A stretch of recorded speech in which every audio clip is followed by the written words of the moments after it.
There are moments in science when the familiar turns alien, when what we thought we understood about our solar system, about matter itself, suddenly feels like a rumor told by the stars.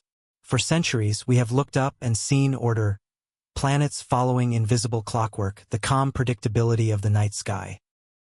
Yet behind that calm lies a restless, violent universe. A universe that builds and destroys worlds in the same breath. Among all those worlds, three stand as mirrors of the same question. How did the universe build us, and what might it build next? Jupiter, the ancient giant, the firstborn child of the sun. It is 11 times wider than Earth, a swirling globe of storms large enough to swallow our planet 3 times over. Its gravity shaped the orbits of every world that followed, including ours. To understand Jupiter is to look backward in time, to the very blueprint of creation. Then, far closer to home, there is a substance forged in the same chaos that gave birth to planets, diamond. To us, a symbol of permanence and purity. But to science, it's something else. A material born in cosmic furnaces, scattered by dying stars, and now, re-engineered by human hands into something nature never made, super diamonds. Their story is not about gemstones, but about the dawn of a new technological species, matter designed to defy the universe itself. And finally, the world that haunts us with its reflection, Venus. Our twin, our warning. A planet once thought to be lush and full of oceans, now a suffocating inferno where the atmosphere itself can melt lead. What happened there is not just a planetary mystery. It is a prophecy. Because what destroyed Venus may one day destroy Earth. 3 investigations spanning decades of human ingenuity, from the deep space probes of NASA and ESA, to the laboratories where scientists crush carbon into synthetic perfection. At first glance, these stories seem unrelated. But look closer and a single thread emerges. The universe recycles itself. The same forces that tore a star apart to make carbon also shaped the worlds that orbit the sun. The same chemistry that hides beneath Jupiter's storms may exist beneath Europa's ice, where alien oceans stir in darkness. The same physics that burned Venus to ash may already be awakening here, in our own fragile sky. This is a story of cycles, cosmic, chemical, and human. It begins with questions as old as curiosity itself. What truly formed Jupiter, the planet that almost became a star? Can life exist beneath its frozen moons? Can we rebuild the atoms of the universe better than the universe itself? And can studying Venus reveal not just our past, but our fate? Across half a century of exploration, humanity has sent its emissaries into the unknown. Pioneer, Voyager, Galileo, Juno, Venus Express, and countless orbiters and landers. Each one a mechanical pilgrim carrying a piece of our collective wonder, and each one returning not answers, but deeper questions. When the Galileo probe plunged into Jupiter's atmosphere in 1995, it lasted less than an hour before being crushed by the weight of the giant planet. But in that single hour, it rewrote the story of how worlds are made. The data revealed an impossible truth. Jupiter was richer in heavy elements than the sun itself. In that moment, the myth of the primordial planet died, and the search for a new origin began. At the same time, far from the orbits of planets, scientists on Earth were trying to reproduce the universe's oldest trick, turning carbon into crystal. What they discovered was a paradox. By creating diamonds in a vacuum, under low pressure rather than high, they had mimicked the chemistry of exploding stars. Humanity had, in essence, learned to manufacture fragments of a supernova. And as we looked outward, toward Venus, our sister world, we discovered the mirror of our own mistakes. Venus, once Earth's twin, fell victim to a runaway greenhouse effect that stripped away its oceans and turned its skies to acid. What happened there billions of years ago may already be unfolding here. So what ties these stories together? Perhaps it is this: the laws of the cosmos do not change, but our understanding of them does. Jupiter's storms, a diamond's lattice, and Venus's lost seas. All are chapters in the same manual of creation. This series will follow that thread, from the birth of Jupiter and the secrets beneath its icy moons, to the forging of superdiamonds that may one day power spacecraft to those same worlds, and finally, to the cautionary tale written across Venus's burning sky. We will travel from the laboratories of Earth to the farthest reaches of the solar system, where machines fall silent under crushing pressure, and where life, perhaps, hides beneath miles of ice. Because every discovery is both a beginning and a warning. If we can understand why Jupiter formed differently from the Sun, if we can learn to create matter stronger than nature itself, if we can read Venus's past before it becomes our future, then perhaps we will finally understand the pattern beneath the chaos, the logic of creation itself. Part 1: The First Signals from Jupiter. It began, as so many scientific revolutions do, with a whisper of data, faint radio pulses, pixelated images, and an improbable hope carried on a wave of static from 500 million miles away. In 1973, the Pioneer 10 spacecraft became the first human-made object to cross the asteroid belt and gaze upon Jupiter up close. What it saw defied every expectation. The images showed a world so enormous, so dynamic, that it challenged our very idea of what a planet could be. This was not a solid world like Mars or Earth. It was something else entirely, a colossal sphere of churning gases and impossible storms, its surface hidden beneath bands of color that seemed alive. To early astronomers, Jupiter was a mystery wrapped in motion. Even the most powerful telescopes on Earth could only make out its iconic stripes, the alternating belts of red, brown, and white that encircle the planet. But the closer Pioneer drew, the stranger Jupiter became. The probe's sensors detected radiation levels hundreds of times stronger than anyone had predicted. Its instruments overheated, its systems flickered. But before it was silenced, Pioneer 10 captured data that would change planetary science forever. Jupiter wasn't just a giant ball of gas, it was an engine. By 1979, Voyager 1 and Voyager 2 confirmed that engine's extraordinary power. The spacecrafts, slingshot around Jupiter's immense gravity, sent back breathtaking images. The Great Red Spot, a storm so large it could engulf the entire Earth 3 times over, swirling for at least 3 centuries. Lightning bolts streaked through the cloud tops, flashes 1,000 times more powerful than any on Earth. And around this titanic planet, Voyager revealed a family of moons as diverse as an entire miniature solar system. Among them were 4 that would become the focus of human fascination. Io, a volcanic hellscape spewing molten sulfur into space. Europa, a smooth, icy sphere hinting at oceans hidden beneath. Ganymede, the largest moon in the solar system, larger even than Mercury.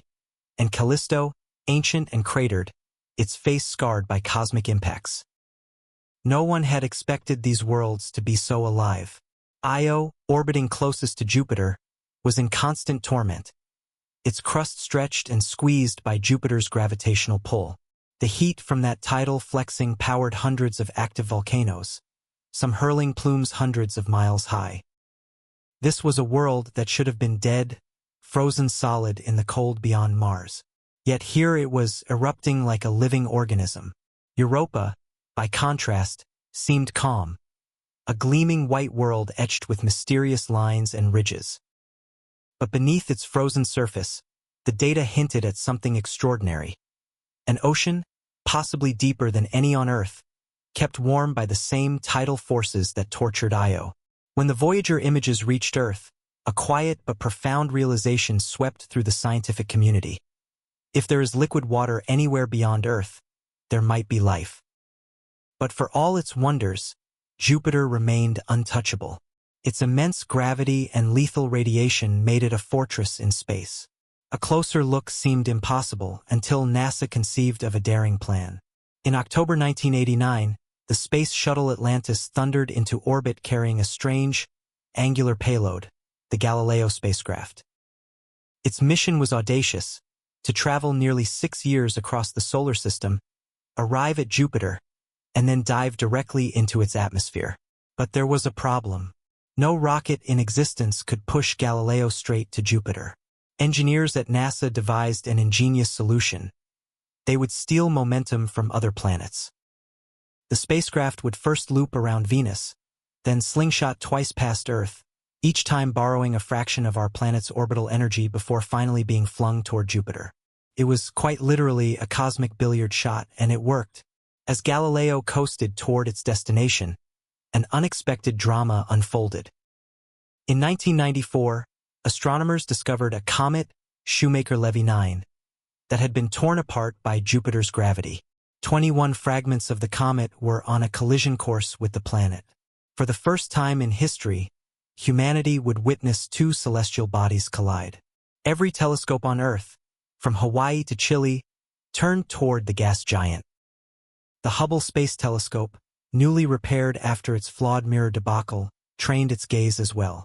As the first fragment struck, a bright plume erupted above the planet's cloud tops, a fireball brighter than the sun, releasing energy equivalent to 300 million atomic bombs. Each impact left behind a dark bruise, visible even through small backyard telescopes. The planet looked wounded, but hidden within the data of those impacts was a secret that stunned scientists. As shockwaves rippled through Jupiter's atmosphere, they revealed the speed at which sound traveled through its gases, and that speed was far higher than expected. That meant one thing: there was more water in Jupiter's atmosphere than anyone had imagined.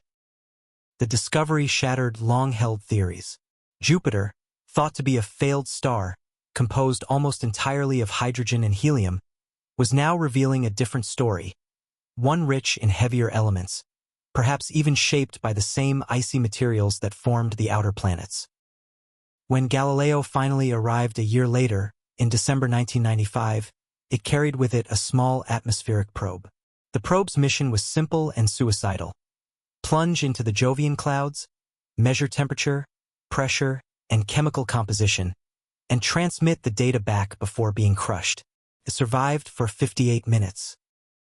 During that hour, Galileo's little probe sent back numbers that would rewrite the textbooks once again. Instead of the expected ocean of water vapor, the probe found dryness, a strange, descending current of thin gas. It had fallen into a rare, dry downdraft in the planet's vast atmosphere. But deeper down, it detected heavier elements: argon, krypton, nitrogen, carbon, 2 to 3 times more abundant than in the Sun itself. That single finding carried an implication as profound as any in planetary science. Jupiter had not formed where it is now. It may have been born farther out in the solar system, in regions cold enough for ices to condense, and later migrated inward. Or perhaps, comets and asteroids had bombarded it in the early chaos of planetary formation, seeding its atmosphere with alien materials. Whatever the truth, one thing was clear: Jupiter was no longer just a planet. It was a key to understanding the birth of everything else. For the scientists who had waited decades for that data, it felt like standing at the edge of a curtain, seeing for the first time the machinery behind creation. And somewhere, beneath those roaring clouds, hidden under billions of tons of pressure, they wondered, could there be a solid heart, a core? Or was Jupiter a bottomless ocean of metallic hydrogen, where atoms were crushed so tightly they behaved like liquid metal, forging the planet's colossal magnetic field?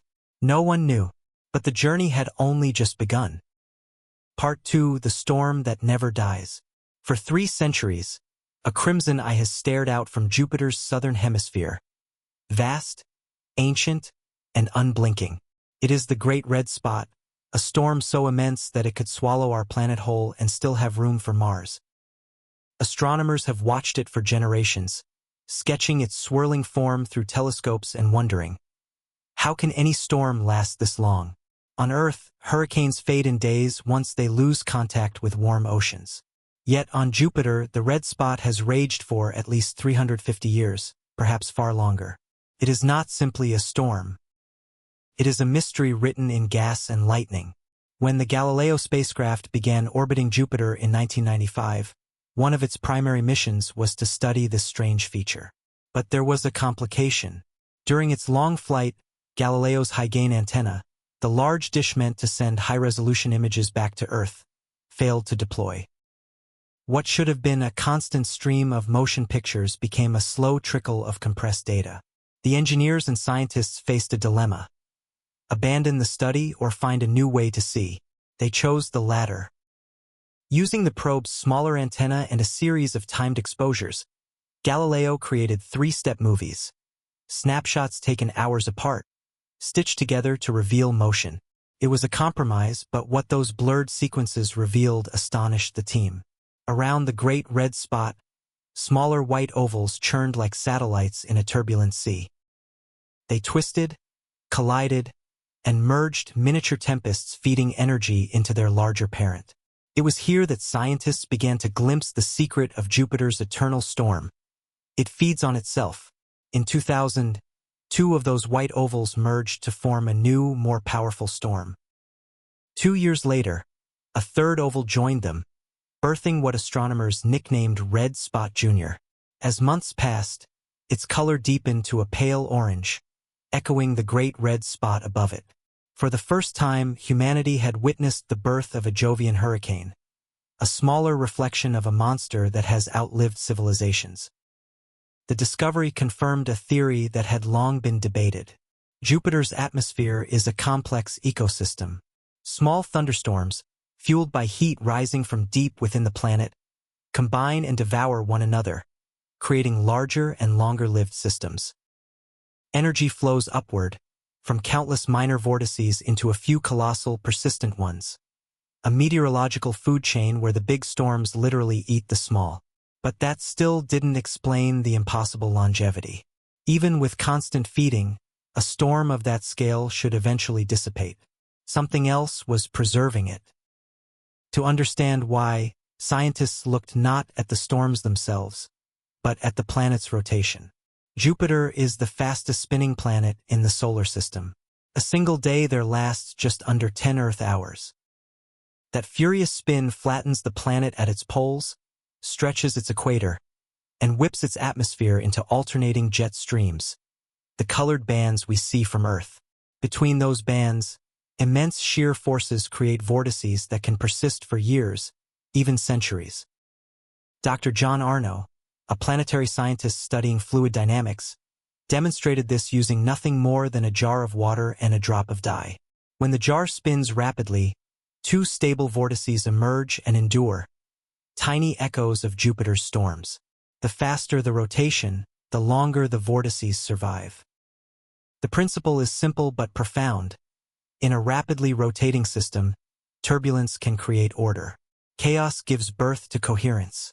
The great red spot endures because Jupiter spins fast enough to sustain its structure, yet not so fast as to tear it apart. The planet's heat adds another layer to the puzzle. Jupiter lies 500 million miles from the Sun, too far to receive enough solar energy to drive such violent weather. Yet its storms rage as if powered by an unseen furnace. The only explanation is that the energy comes from within. Deep below the cloud tops, the planet radiates more heat than it receives from the Sun, a remnant of its formation billions of years ago. As Jupiter slowly contracts under its own gravity, it releases gravitational energy as heat. That internal warmth rises through the atmosphere, fueling convection. Colossal updrafts and downdrafts that churn endlessly. The result is a world whose weather never rests. Imagine a thunderstorm on Earth, towering clouds stretching miles high, lightning illuminating the sky. Now magnify that by 1,000. On Jupiter, lightning bolts are so powerful they could power entire cities. The tallest storms reach 5 times the height of our highest thunderheads, and their electrical discharges illuminate the night side of the planet like cosmic strobe lights. When Galileo's cameras turned to the dark hemisphere of Jupiter, they captured fleeting flashes, bright points erupting from the cloud tops. These were lightning strikes, each one a window into the engine below. The team realized that the small, bright white spots visible in daylight were the birthplaces of these strikes. Jovian thunderstorms, feeding the massive belts of turbulence that gird the planet. The data revealed a world in perpetual motion. Rising plumes of ammonia and water vapor met descending currents of cooler gas, creating cells of convection that stretched for hundreds of miles. Within these cells, winds reached speeds of 400 miles per hour, shearing clouds into long ribbons. The red spot itself was merely the largest expression of a pattern repeated endlessly across the planet's surface. Still, even as Galileo unlocked these secrets, it couldn't see below the outermost layers of cloud. Was the red spot a shallow storm, confined to the upper atmosphere, or did it reach deep into Jupiter's interior? The answer would have to wait for a new generation of explorers. In 2011, NASA launched the Juno spacecraft, a sleek, solar-powered probe designed to dive closer to Jupiter than any mission before. Instead of optical cameras, Juno carried a microwave radiometer capable of peering hundreds of miles below the clouds. By analyzing the radiation emitted from different depths, it could map the hidden structure of the planet's atmosphere. When Juno's first data arrived, scientists were stunned. The Great Red Spot extended far deeper than expected, at least 200 miles into the planet, possibly more. It was not a surface storm at all, but a vast column of swirling gas rooted deep within Jupiter's convective engine. Its longevity, it turned out, came from that depth. It was anchored in the very currents that powered the planet's heat flow. Juno's measurements also revealed the complexity of Jupiter's rotation. Beneath the colorful bands, the atmosphere didn't spin as one solid body. Instead, it rotated in layers like an onion, each layer moving at a slightly different speed and direction. The winds that form the red spot and the surrounding jets are part of this deep, layered ballet. Perhaps most astonishing of all was the discovery of Jupiter's magnetic field. Not simply strong, but chaotic. Generated by a layer of metallic hydrogen near the planet's core, it was far more irregular than expected. Its magnetic north displaced and twisted. This field traps charged particles and stretches across space, forming a vast magnetosphere so large that if it were visible from Earth, it would appear bigger than the Moon. At Jupiter's poles, where this invisible field funnels energy into the atmosphere, lie auroras, glowing rings of light 1,000 times brighter than Earth's northern lights. Juno's instruments captured them in haunting ultraviolet arcs, dancing above the planet's swirling clouds. They are the fingerprints of a planet that is, in every sense, alive. After centuries of speculation, the picture was finally coming into focus. Jupiter's storms endure because they are part of something larger. A planetary system driven by rotation, heat, and magnetism on a scale beyond imagination. The Great Red Spot, once a curiosity through the telescope, had become a symbol of persistence, not just of a storm but of science itself. For even as we learn more, the deeper questions remain. What lies beneath that swirling chaos? Is there a core, a solid heart of rock and metal, or is Jupiter's center a sea of exotic matter beyond comprehension? Those answers, too, would soon come into view. But to find them, scientists had to look beyond the storms, to the moons that orbit within Jupiter's magnetic grasp. Part 3: The Frozen Oceans of Europa. While Galileo's instruments battled Jupiter's radiation belts, its cameras turned outward, to the glittering entourage of moons orbiting the giant. What the spacecraft found there transformed our understanding of the solar system. These were not dead, frozen worlds. They were alive with heat, motion, and mystery. Of all Jupiter's 63 known moons, for dominate the scene, Io, Europa, Ganymede, and Callisto, the Galilean moons, named after the man who first saw them through a handmade telescope in 1610. Each one is a world unto itself, with landscapes and physics so different that they could belong to separate star systems. Galileo's first close target was Ganymede, the largest moon in the solar system. Bigger than Mercury, it possesses its own magnetic field, something no other moon in the solar system has. The discovery stunned scientists. A magnetic field means a moving, molten interior, a metallic or liquid core generating electric currents deep inside. Ganymede should have long cooled into silence. Yet here it was alive from within. Even more astonishing, Galileo's magnetometer detected fluctuations, tiny wobbles in Ganymede's magnetic readings.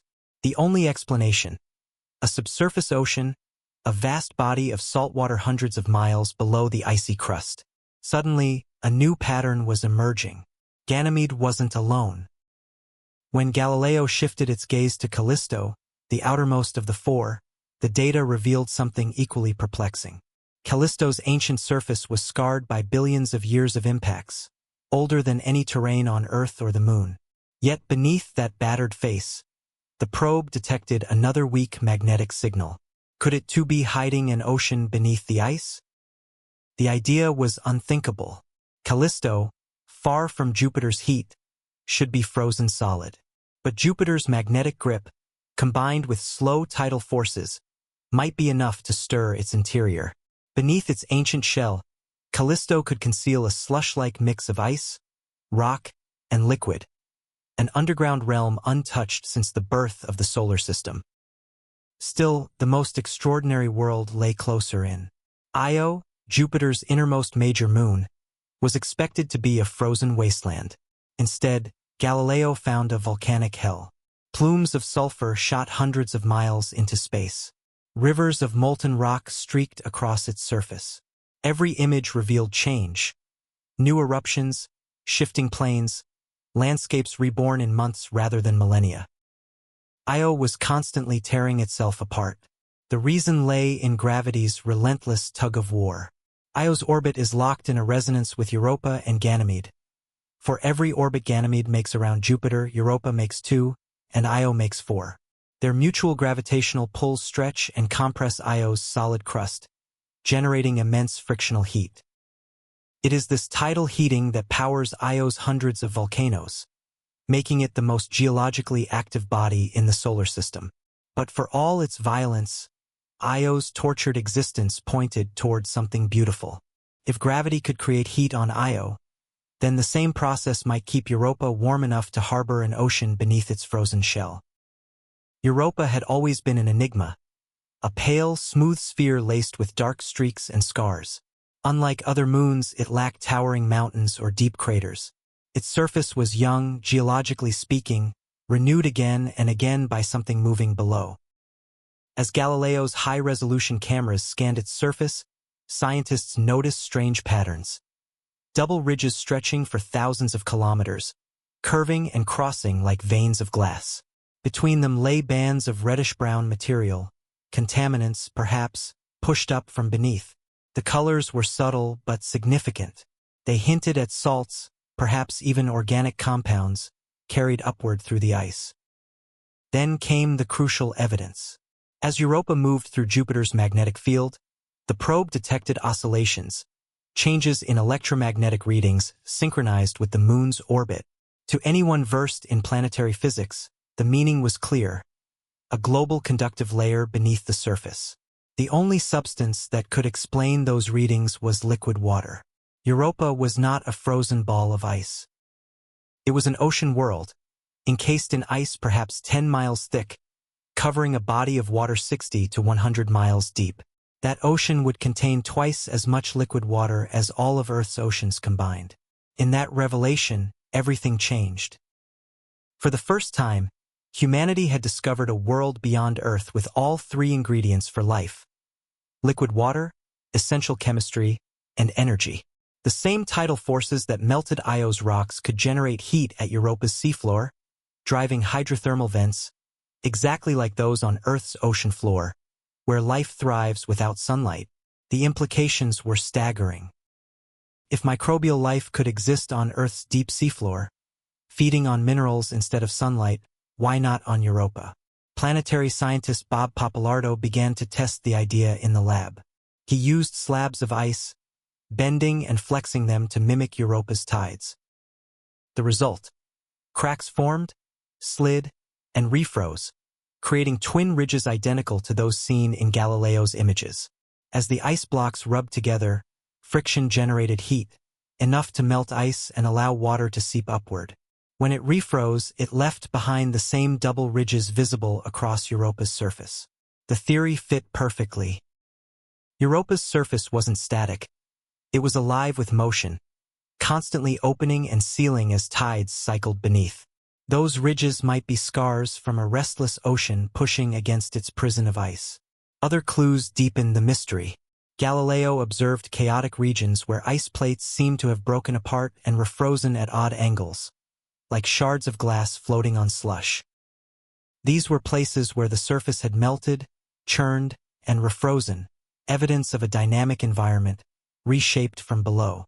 Brown-red stains marked areas where salty material had erupted from the interior. To some, they looked like the mineral deposits left by evaporating seawater on Earth. Spectrometers detected carbon dioxide and sulfur compounds, possible byproducts of chemical interactions between water and rock. Every new discovery pointed toward the same astonishing conclusion: Europa might be habitable. But if there is life there, what would it be like?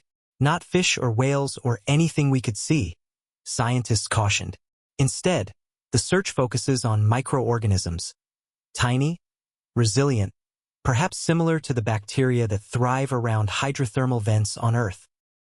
These simple organisms might form colonies in Europa's dark oceans, feeding on minerals and chemical gradients. As the data poured in, NASA's imagination turned toward the future. Engineers began designing a new kind of mission, one that could not only orbit Europa, but one day land and explore beneath the ice. They called it Europa Explorer, a concept mission equipped with ground-penetrating radar and spectrometers to map the ice crust in 3 dimensions. Its goal: to identify regions where the ice was thinnest and most dynamic, potential gateways into the hidden ocean. And beneath that concept lay an even bolder idea. In Antarctica, a robotic submarine named Endurance was being tested beneath 15 feet of solid ice. Autonomous and self-guiding, it explored an isolated lake sealed off from sunlight for millennia. It was a prototype for what might one day descend into Europa's ocean. To survive such a journey, the future probe would need to melt its way downward for weeks, perhaps months, powered by nuclear energy. Once through, it would release a small, free-swimming drone to explore the dark sea below. Its cameras might capture the first glimpse of life beyond Earth, a single cell drifting in alien water. It sounds like science fiction. But every great leap in exploration begins that way. The Europa Explorer mission is already in development, with radar, spectrometers, and cameras designed to scan the moon's crust. In the next decades, it may become reality. If even a single microbe is found beneath Europa's ice, the implications will ripple through every field of science, philosophy, and faith. Because it would mean this: life is not a miracle of Earth. It is a property of the universe. And if life can emerge twice in one solar system, it can emerge anywhere. In the shimmering orbit of Europa, humanity glimpses a mirror of possibility, one that connects the storms of Jupiter, the heat of its core, and the oceans beneath its moons into a single, breathtaking equation. We are not alone. We never were. Part 4. The Blueprint of Creation. The more we learned about Jupiter and its moons, the more one truth emerged: everything, from the storms of the giant planet to the oceans of Europa, was built from the same cosmic recipe. Hydrogen, oxygen, carbon, simple elements that, under pressure and time, create everything from worlds to life. But where did those ingredients come from? To answer that, we must leave Jupiter's domain entirely and trace the story backward, to the very forge of existence. Every atom in our bodies, every molecule in every ocean, was once dust adrift in a dying star. The universe did not begin with carbon or oxygen or iron. In its infancy, there were only the lightest elements: hydrogen and helium, with a trace of lithium. Everything else, the elements that make planets solid and living things possible, had to be manufactured later, in the hearts of stars. It is one of the universe's greatest paradoxes. Life owes its existence to death. In the last stages of a star's life, as it exhausts its nuclear fuel, it begins to fuse helium into carbon. The process takes place in the dense, fiery heart of what astronomers call a red giant, a star swollen to 1,000 times the size of our sun. Within that furnace, atomic nuclei slam together at unimaginable speeds, producing heavier and heavier elements until the balance collapses. When the fusion ends, gravity wins. The star's core implodes. What follows is violence beyond comprehension. The imploding core rebounds in a colossal explosion, a supernova, scattering billions of tons of newly forged elements into space.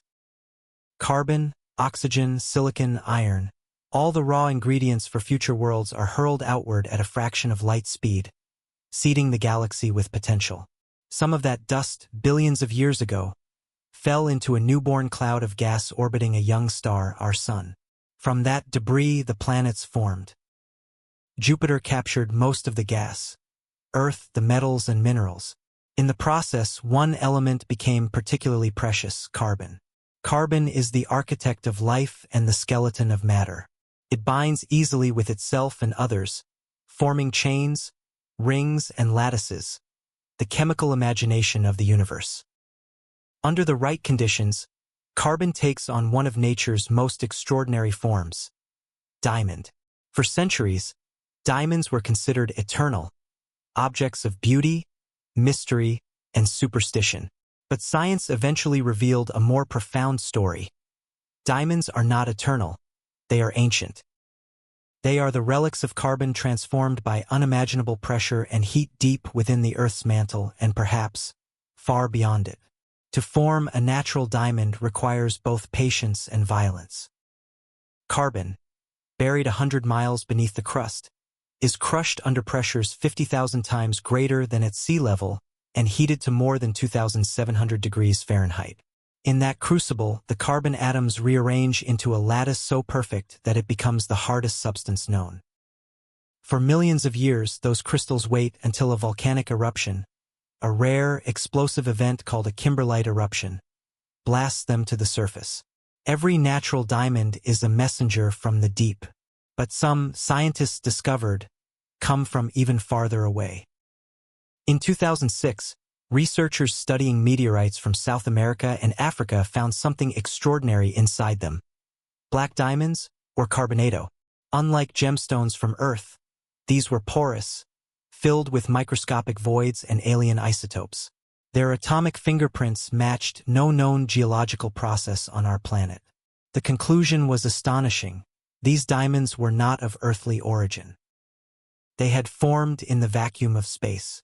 The leading theory holds that black diamonds are fragments of ancient supernovae, carbon condensed in the violent debris of exploding stars, fused together in microgravity, and later delivered to Earth by meteorites. They are literally stardust made solid, the same material that once burned in the hearts of dying suns. In their structure, scientists found something even more remarkable. Unlike the single crystal perfection of a gem diamond, carbonato is a mosaic of countless microscopic crystals bound together. This makes it almost impossible to cut or fracture. It is stronger than any natural diamond. The discovery inspired a new ambition. If nature could forge diamonds in the chaos of space, could humanity do the same, deliberately, precisely, and perhaps even better? The quest began in the 1950s, when researchers at General Electric launched Project Superpressure, an attempt to recreate the Earth's mantle in the laboratory. They compressed graphite, pure carbon, under 800,000 pounds per square inch and temperatures exceeding 2,500 degrees Fahrenheit. After years of failed experiments, they succeeded. Humanity had created its first synthetic diamond. But this was only the beginning. Over the next half-century, scientists refined the process. In Johannesburg, a company called Element 6 learned to produce industrial diamonds in minutes. By the 2000s, researchers could even grow large, flawless gems using a technique called chemical vapor deposition, or CVD. The idea was as elegant as it was revolutionary. Instead of crushing carbon under immense pressure, CVD creates diamonds in a vacuum, mimicking the conditions of space itself. Methane gas is pumped into a sealed chamber and bombarded with microwaves. The hydrogen atoms are stripped away, leaving carbon atoms free to settle onto a substrate, a tiny diamond seed. Atom by atom, layer by layer, the lattice grows. Within a day, a diamond can double in size. Within a week, it can reach several carats. The process produces sheets, rods, or complex shapes impossible in nature. Humanity had learned to manufacture the geometry of the universe.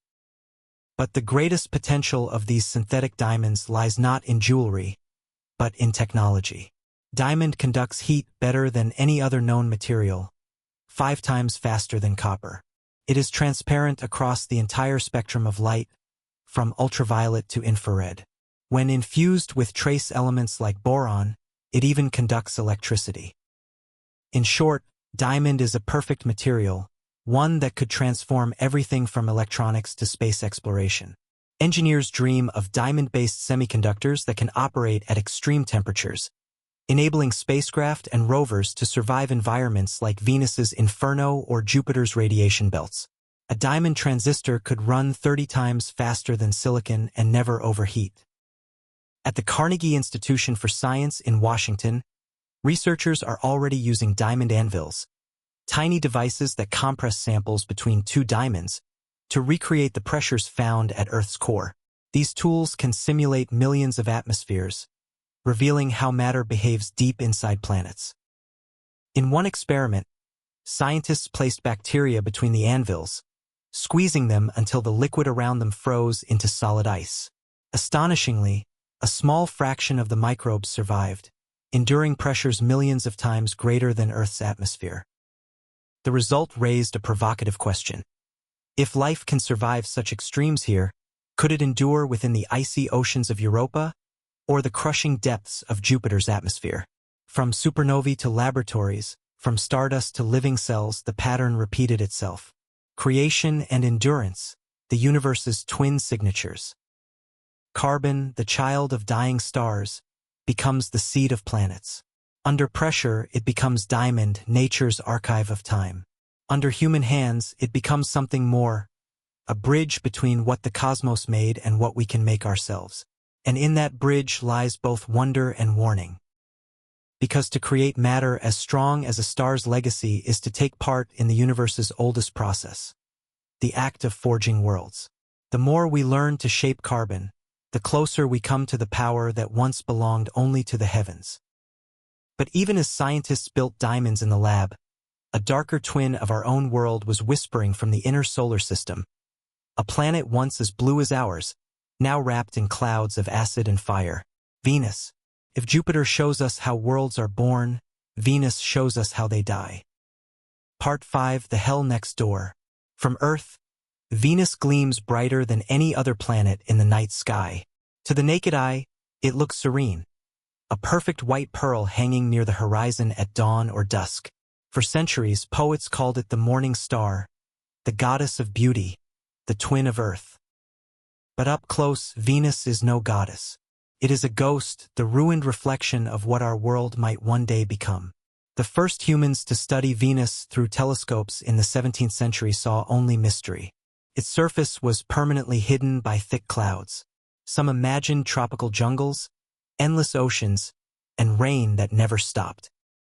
Science fiction writers in the early 20th century envisioned steaming swamps where reptilian creatures roamed under yellow skies. The truth, when it came, was far more terrible than anyone dreamed. The transformation began in 1962, when NASA's Mariner 2 became the first spacecraft to fly past Venus. It detected temperatures exceeding 800 degrees Fahrenheit, hot enough to melt lead. The air pressure was 90 times greater than Earth's, equivalent to being nearly a kilometer underwater. The dream of a lush twin shattered overnight. Over the following decades, a flotilla of spacecraft, American, European, Soviet, braved the inferno to map and measure this mysterious world. The results revealed a planet caught in a runaway nightmare. Venus is almost identical to Earth in size, mass, and density. But where our planet's atmosphere is a thin blanket of nitrogen and oxygen, Venus's is a suffocating cloak of carbon dioxide, laced with clouds of sulfuric acid. Sunlight filters through this toxic haze, gets trapped, and cannot escape. The result, a runaway greenhouse effect that has turned the planet into the hottest world in the solar system, even hotter than Mercury, which lies twice as close to the sun. Scientists call it the Venus syndrome, a feedback loop of heat, carbon, and catastrophe. Billions of years ago, Venus may have been a paradise. Computer models suggest it could once have had shallow oceans, blue skies, and temperatures not so different from Earth's. But something tipped the balance. As the young sun brightened, Venus's oceans began to evaporate. Water vapor, a potent greenhouse gas, trapped more heat, accelerating the evaporation. Eventually, ultraviolet radiation from the sun split the water molecules, and the lighter hydrogen escaped into space. The planet dried out, leaving only carbon dioxide behind. With no water to trap it in rock or sediment, the CO2 accumulated, thickening the atmosphere until it became an oven. What was once a living ocean world became a planetary furnace. In the 1970s and 80s, the Soviet Union's Venera program pushed farther than anyone had dared. The Venera 7 lander, in 1970, became the first spacecraft ever to touch down on another planet's surface and transmit data back to Earth, for 23 agonizing minutes before it succumbed to the heat. Later missions, Venera 9 through 14, carried cameras. The images they returned were both haunting and heartbreaking. Flat plains of shattered rock beneath a yellow sky, everything glowing with a dull orange light. No wind, no sound, no life, only stillness, broken by static bursts from Earthbound receivers struggling to hear through the storm of interference. The Soviet engineers had built their landers like submarines, with titanium shells and pressure vessels to survive the crushing weight of the atmosphere. Even so, most lasted less than an hour. Their final transmissions told a consistent story.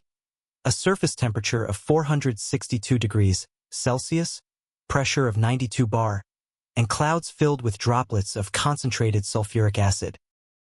Venus was not just hot, it was chemically hostile, a world that had turned against its own chemistry. Later, NASA's Magellan mission, launched in 1989, used radar mapping to pierce the clouds.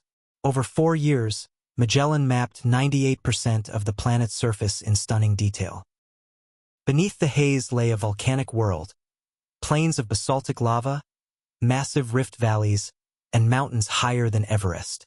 Dozens of enormous volcanoes dotted the landscape, some stretching hundreds of miles across. The surface appeared young, too young. Venus lacked the countless impact craters that scar the Moon and Mars. That suggested something extraordinary. The planet's entire crust had been resurfaced within the last 500 million years. It was as if Venus had melted and refrozen in geological time, a planetary reset. What caused it? Perhaps a slow buildup of heat beneath the crust, trapped by the lack of plate tectonics, until the entire surface softened and erupted in a global convulsion. For a brief moment, Venus may have glowed like a furnace, then cooled again into its current inferno. Yet even in this hell there were surprises. In 2020, astronomers using the James Clerk Maxwell Telescope in Hawaii and the ALMA Array in Chile announced the detection of phosphine gas in Venus's upper atmosphere, a chemical that, on Earth, is produced primarily by microbial life. The finding electrified the scientific community. Had life somehow found a way to survive in the temperate cloud layers of this deadly world? Skeptics quickly countered. Phosphine could be produced by volcanic activity or unknown photochemical reactions. But the debate reignited humanity's fascination with Venus. Maybe life didn't need oceans or mild climates. Maybe it could float in clouds of acid, adapting to chemical extremes we could barely imagine. NASA and ESA responded swiftly. 2 new missions, Da Vinci Plus and Veritas, are now in development, each set to launch in the 2030s. Da Vinci Plus will plunge through Venus's atmosphere, sampling gases and tracing how carbon dioxide and water vapor interact at different altitudes. Veritas will map the surface with radar 10 times more precise than Magellan's, searching for signs of active volcanoes or plate motion. Together, they aim to answer a haunting question. Was Venus ever habitable? And could Earth one day share its fate? Because as climate models on Earth grow more urgent, Venus serves as a mirror, an example of what happens when a planet loses control of its atmosphere. Venus reminds us that habitability is fragile, that the line between paradise and inferno is razor-thin. Dr. Stephen Kane, an astrobiologist at the University of California, once put it bluntly, Venus is the ghost of Earth's future, a planet that took one step too far toward the sun. Every reading from Venus's surface, every degree of heat, every molecule of carbon dioxide, tells a story of equilibrium broken. A story not just of a planet, but of a warning. In the grand architecture of the solar system, Jupiter represents origin, strength, and creation. Venus represents consequence. And together, they form a kind of cosmic symmetry, birth and death, expansion and collapse, potential and decay. Between them lies Earth, balanced precariously in the middle. The question that drives scientists today is not only how Venus became what it is, but whether that transformation is unique. Could it happen here? Could we, through ignorance or design, awaken our own Venus syndrome? The study of Venus is no longer only about astronomy. It is about survival. As one planetary scientist said during a NASA briefing, every time we look at Venus, we're looking into a mirror, one that shows us what happens when balance is lost. And perhaps that is the truest purpose of exploration, to understand others so we may better understand ourselves. Part 6, Echoes of Earth. The Search for Life and the Lessons of Venus. The closer scientists study Venus, the more it feels like a distorted reflection of home, a planet that began almost exactly as Earth did, only to diverge into catastrophe. Every layer of its atmosphere, every trace of gas, carries a chemical signature of what went wrong. The atmosphere of Venus is a monument to imbalance. It is 96.5% carbon dioxide, with traces of nitrogen, sulfur dioxide, and other corrosive compounds. Above the dense lower atmosphere floats a permanent blanket of yellow clouds made of sulfuric acid droplets. These clouds form between 30 and 40 miles above the surface, moving at hurricane speeds, over 220 miles per hour. From orbit, they swirl in graceful patterns, but beneath their beauty lies chaos. Temperatures at the surface hover around 465 degrees Celsius, 869 degrees Fahrenheit, and the pressure is 92 times that of Earth's. To walk there, if one could survive, would feel like wading through the air of an ocean floor while standing inside a blast furnace. Yet, strangely, not all of Venus is equally hostile. At about 50 to 60 kilometers above the surface, conditions become unexpectedly familiar. There, temperatures fall to a mild 30 degrees Celsius, 86 degrees Fahrenheit, and pressure drops to near Earth-like levels. If not for the acid clouds, this layer could almost be habitable. For decades, planetary scientists have whispered a tantalizing idea. Perhaps life didn't die on Venus. Perhaps it retreated upward. Tiny, floating microbial life, if it ever existed, might find refuge in the temperate zone, suspended within droplets of acid, but shielded from the lethal heat below. On Earth, similar microbes thrive in extreme environments. Volcanic vents, acidic lakes, even within clouds high in our own sky. When the phosphine detection was announced in 2020, this possibility became more than speculation. Phosphine is a rare molecule. On Earth, it's primarily produced by anaerobic bacteria, organisms that live without oxygen. In Venus's atmosphere, there's no known chemistry capable of making phosphine in such quantities. The discovery didn't prove life existed, but it reignited the question with new urgency. Even so, Venus remains a planet of contradictions. Its slow, retrograde rotation, spinning backward compared to most planets, means one Venusian day lasts 243 Earth days, longer than its year. The sun rises in the west and sets in the east, crawling across a pale orange sky. Because of the thick atmosphere, sunlight at the surface feels dim, almost like perpetual dusk. And yet, despite the heat, Venus is not silent. High above the clouds, strange sounds echo, low-frequency thunder-like waves detected by instruments aboard Soviet and American probes. These acoustic waves may be caused by turbulent winds or even lightning, though the exact source remains unknown. Lightning on Venus challenges physics itself. The atmosphere is too dense for typical electrical discharges, yet spacecraft have repeatedly detected radio bursts consistent with lightning strikes. If confirmed, Venus would join Earth and Jupiter as the only planets where lightning has been directly observed. But lightning also implies chemistry, energy-driving reactions, molecules breaking apart and reforming. Even in this hostile world, Venus may still be stirring, still reacting, as if reluctant to surrender completely to silence. Planetary climatologists now view Venus not as a lost world, but as a case study in runaway climate dynamics. In essence, Venus offers the most extreme version of what happens when greenhouse gases dominate an atmosphere. The same physical principles, absorption of infrared radiation, trapping of heat, feedback loops, operate here on Earth. The difference is one of degree, not kind. Billions of years ago, Earth too experienced volatile swings in climate. Volcanoes belched carbon dioxide, oceans absorbed and released it, and continents drifted, reshaping circulation patterns. But on Earth, life evolved quickly enough to regulate the balance. Plants, algae, and oceans acted as carbon sinks, drawing down CO2. Venus had no such safeguard. Without liquid water, there was nothing to trap carbon into rocks or sustain long-term stability. The result was a runaway spiral, a planetary point of no return. Once the oceans evaporated, the balance was lost forever. Studying Venus, then, is not simply about understanding another world. It's about understanding our own threshold. How much heat? How much carbon? How much feedback can a planet endure before the system collapses? Dr. James Garvin, principal investigator for NASA's upcoming Da Vinci Plus mission, describes Venus as Earth's twin, trapped in a fever dream.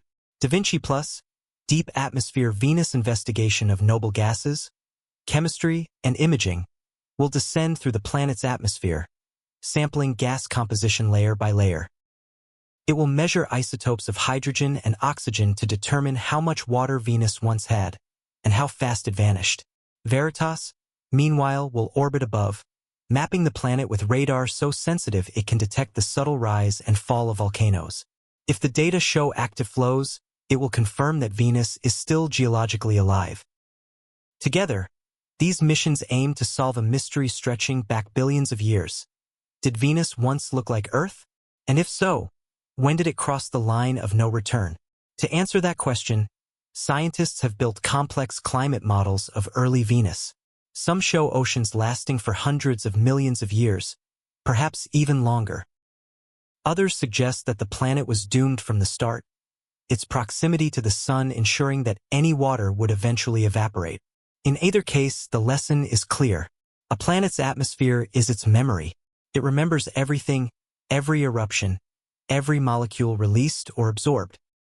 Venus's air tells a story written in carbon and sulfur, the remnants of equilibrium undone, and that story carries a warning.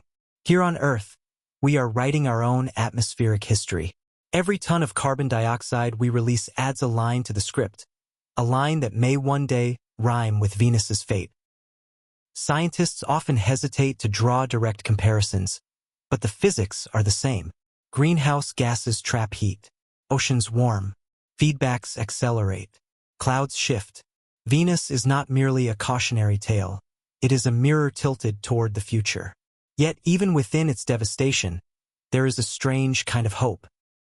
If life, even microbial, somehow persists in those upper clouds, it would mean that life is stronger than any catastrophe, capable of enduring even after a planet itself dies. Some researchers call this the Venus paradox, that the most inhospitable planet we know might still cradle remnants of biology. It forces us to redefine the boundaries of habitability, to ask what life really means when stripped of comfort, sunlight, or oceans. Perhaps that is why scientists and engineers continue to dream of returning there. Concept missions have proposed aerostats, floating research stations that could drift in the temperate layer of Venus's atmosphere, sampling gases, searching for microbes, and sending data back to Earth. These balloons would not land. Instead, they would live in the sky, like mechanical jellyfish in an alien ocean of clouds. In that possibility lies something poetic, that the only way to survive Venus is to float, to never touch the ground of a world that has burned itself to stillness. As one researcher from the Jet Propulsion Laboratory remarked, Venus shows us what happens when a planet stops listening to its oceans. In that single sentence lies the connection between every world we've studied: Jupiter's formation, Europa's hidden seas, the diamonds forged from carbon, and Venus's death by heat. They are not separate stories. They are chapters of the same cosmic autobiography, the tale of how matter becomes life, and how life must learn to sustain the matter it depends on. In the silence above Venus's clouds, as the sun burns brighter with every passing eon, a question echoes louder than ever. Can we learn from our twin before it is too late? Part 7: Super Diamonds. Engineering the Future. In the sterile quiet of a laboratory, beneath glass walls and humming machines, a few grams of carbon rearrange themselves into a structure that nature once reserved for the deep earth and dying stars. Takes no volcano, no supernova, only electricity, vacuum, and patience. This is not alchemy. It is engineering at the atomic scale. Humanity has learned to manufacture perfection, to grow carbon into its hardest, purest form. But as we move deeper into the 21st century, this technology is no longer just about beauty or endurance. It is about survival. The same element that made life possible and turned Venus into an inferno may now offer us a way to understand, and perhaps save, our own world. The new age of diamond technology. Diamonds are not just gemstones. They are materials of energy. Their atomic lattice is rigid, uniform, and incredibly efficient at transferring both heat and electrons. Each carbon atom bonds to 4 others in a repeating tetrahedral pattern, a geometry that resists distortion and channels vibration. In physics, that translates into extraordinary properties. Diamond has the highest thermal conductivity of any known material, the widest bandgap for semiconductors, and optical clarity across ultraviolet, visible, and infrared light.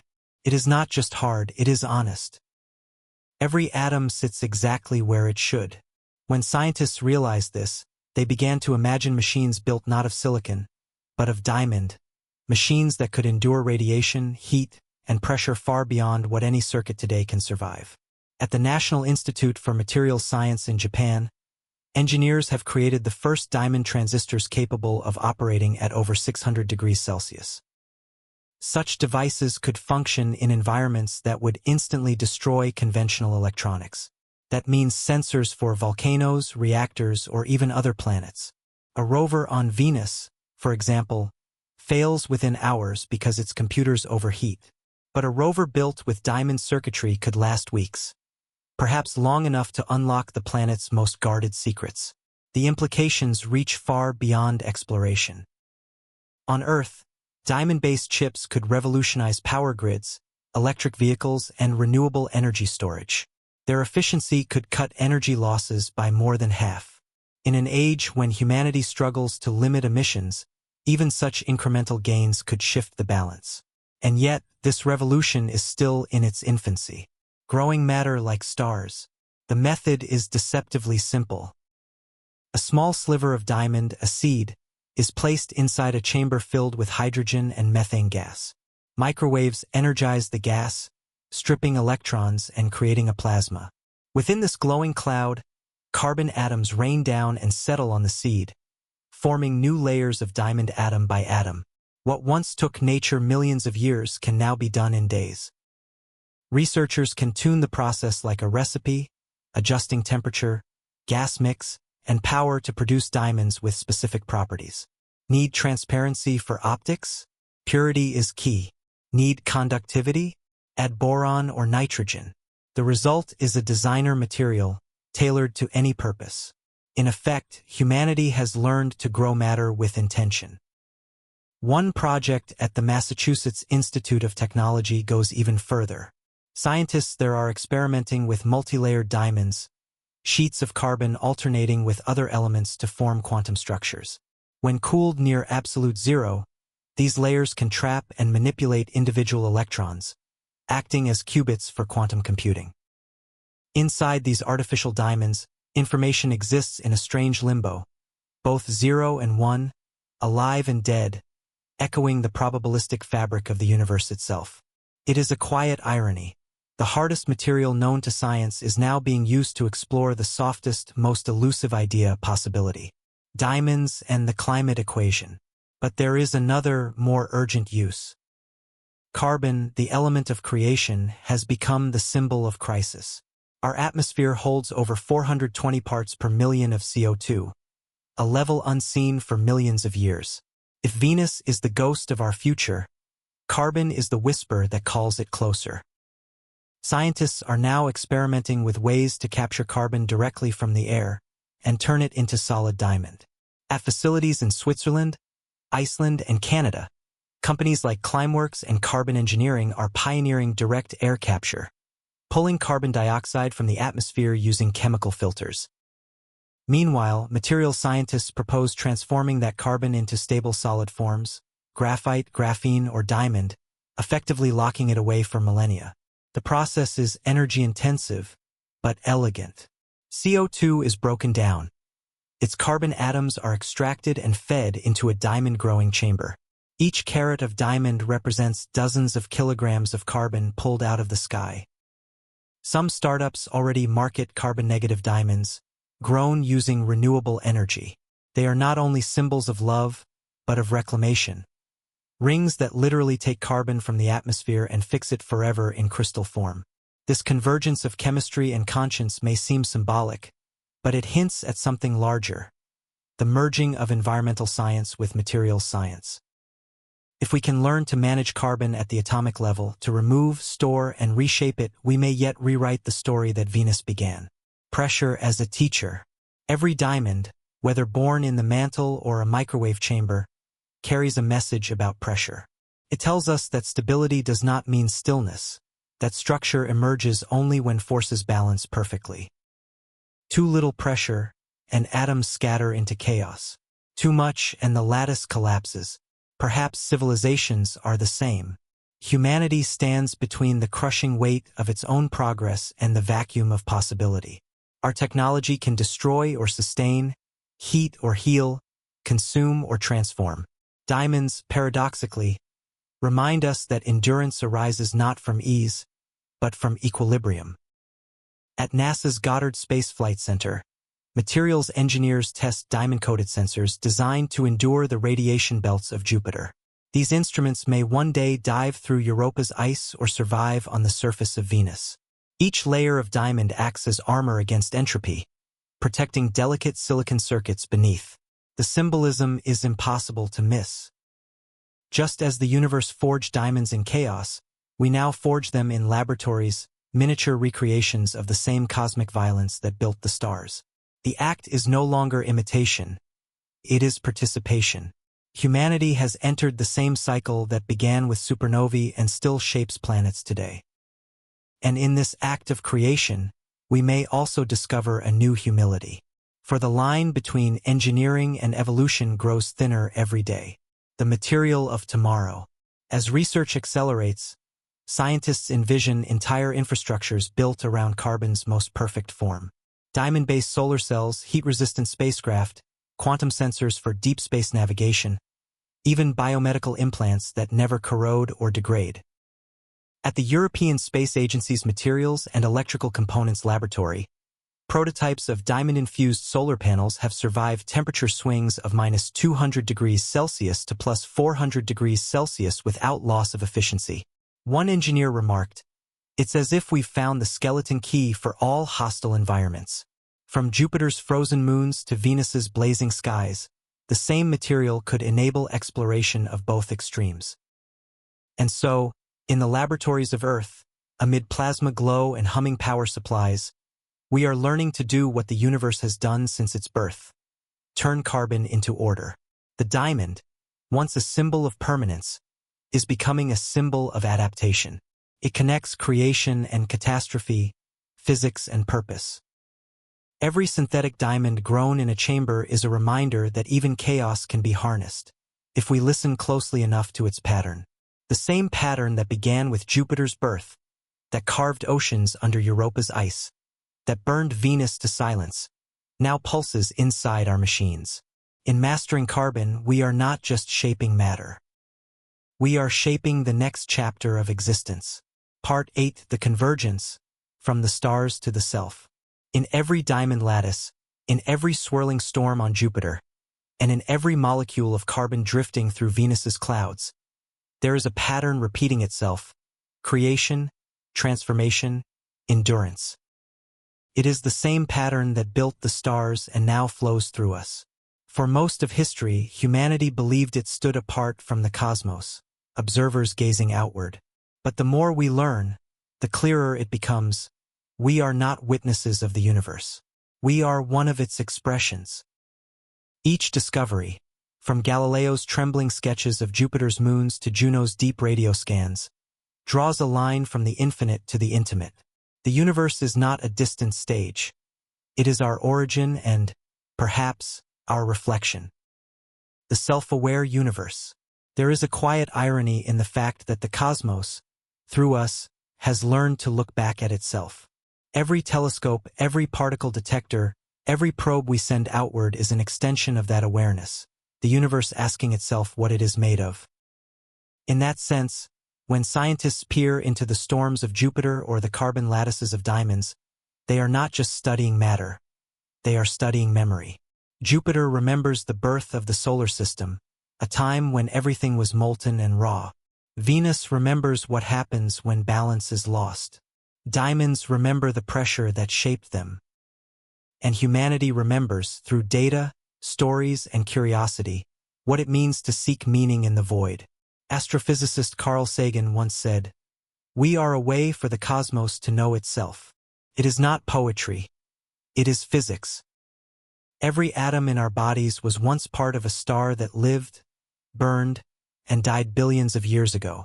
When we touch our own skin, we are touching recycled starlight. In that realization lies both humility and power. The architecture of continuity. Consider the path we have traced. Jupiter, formation and foundation. Europa, hidden oceans and possibility. Carbon and diamonds, the chemistry of creation. Venus, loss and warning. Each chapter seems separate, yet together they form a cycle. Worlds are born, evolve, collapse, and give rise to new ones. Life, too, follows this rhythm. Feeds on death, transforms matter, and begins again. When scientists study carbon under extreme pressure, they are not merely producing exotic materials. They are reenacting the same forces that shaped planets. When they study Venus's atmosphere, they are glimpsing the potential fate of their own. This convergence between natural history and human history is the defining theme of our age. We are beginning to realize that technology is not outside evolution. It is its continuation. The same laws that govern the formation of planets now govern our machines, our networks, even our consciousness. We are not separate from the universe's creativity. We are its newest experiment. Intelligence as a force of nature. In the ancient past, stars were the engines of transformation. They turned hydrogen into helium, forged heavier elements, and scattered them across the void. Now, on one small planet orbiting one of those stars, intelligence has taken up that work, not by fusing atoms, but by understanding them. When humans manipulate carbon into super diamonds, when we send probes to explore alien seas, we are extending the same logic of creation that began with the first star. Intelligence, in this light, is not an accident. It is the next phase of physics.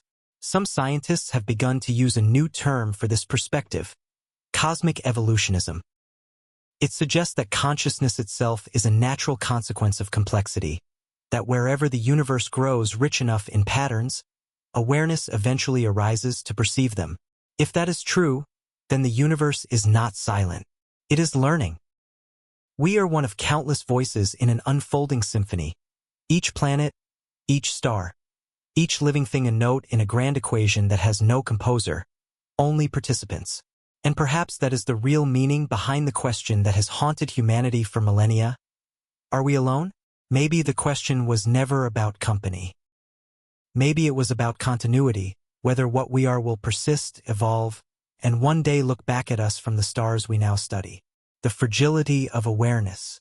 Yet awareness carries a burden. To know the pattern is to see its fragility. Venus warns us what happens when equilibrium fails.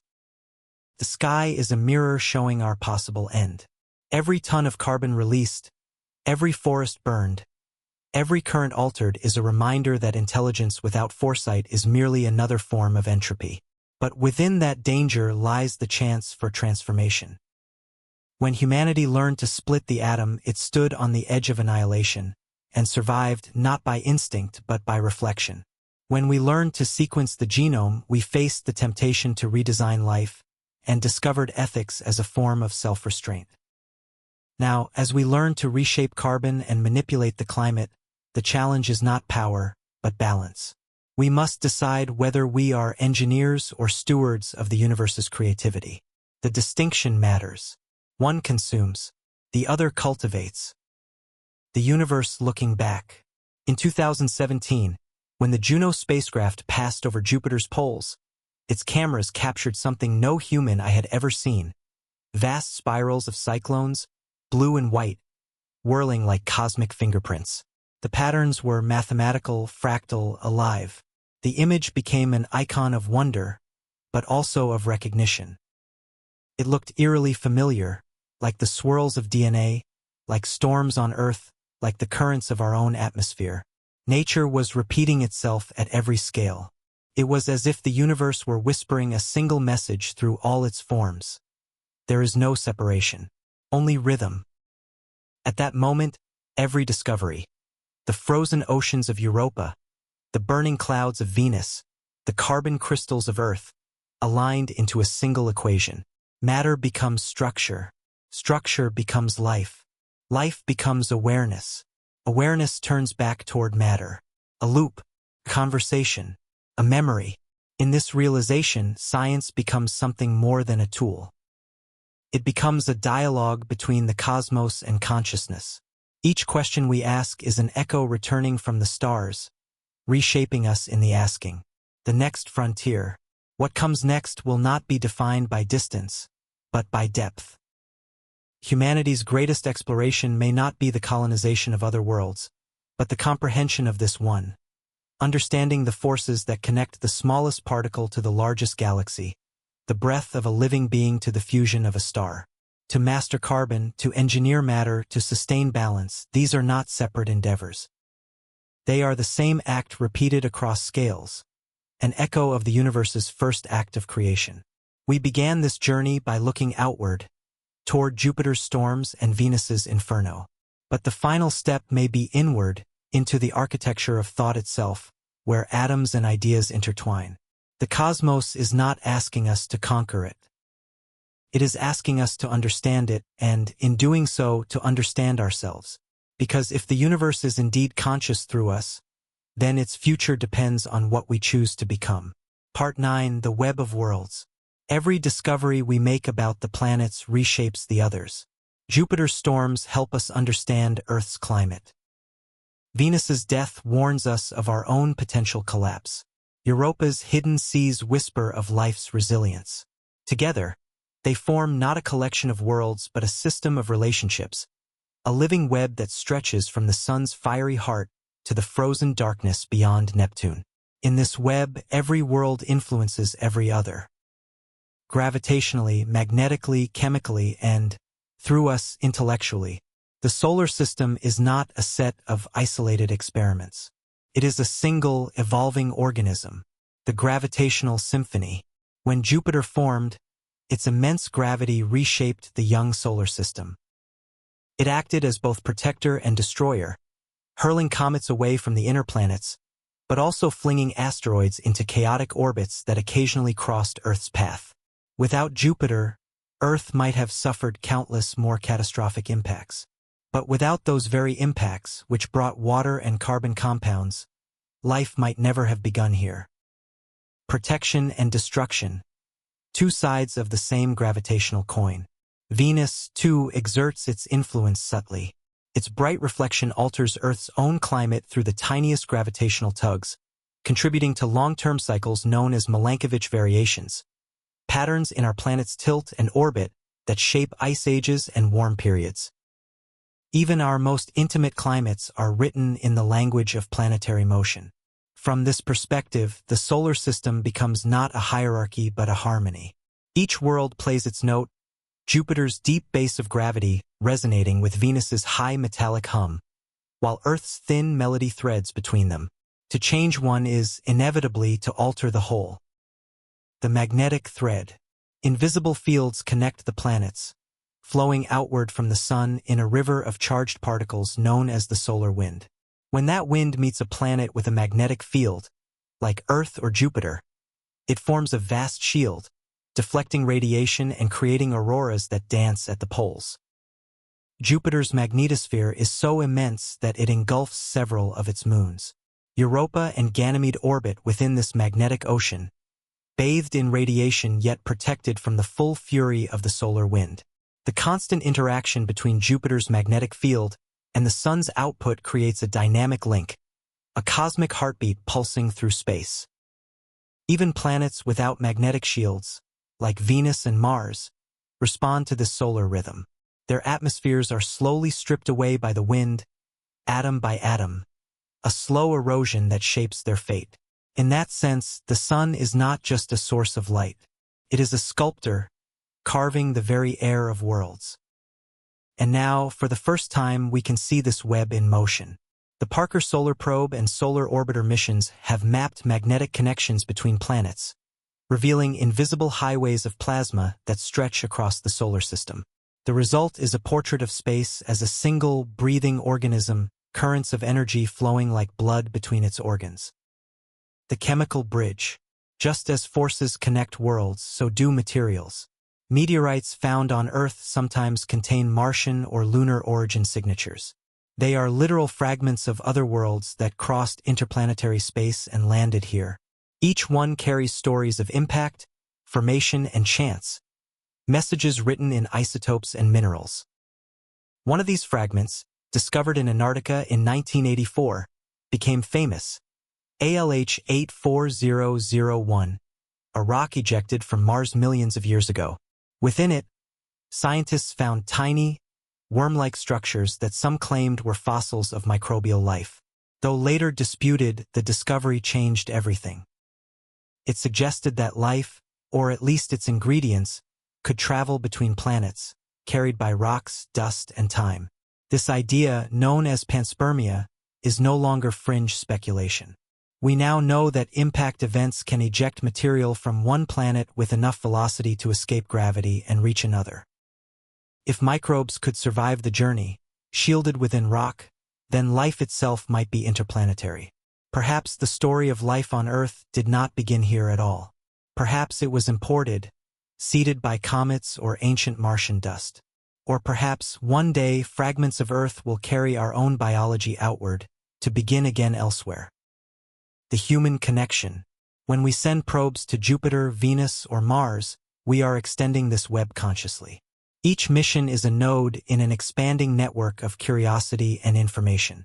The Galileo mission's legacy continues through Juno, which still orbits Jupiter, decoding its interior through gravity mapping.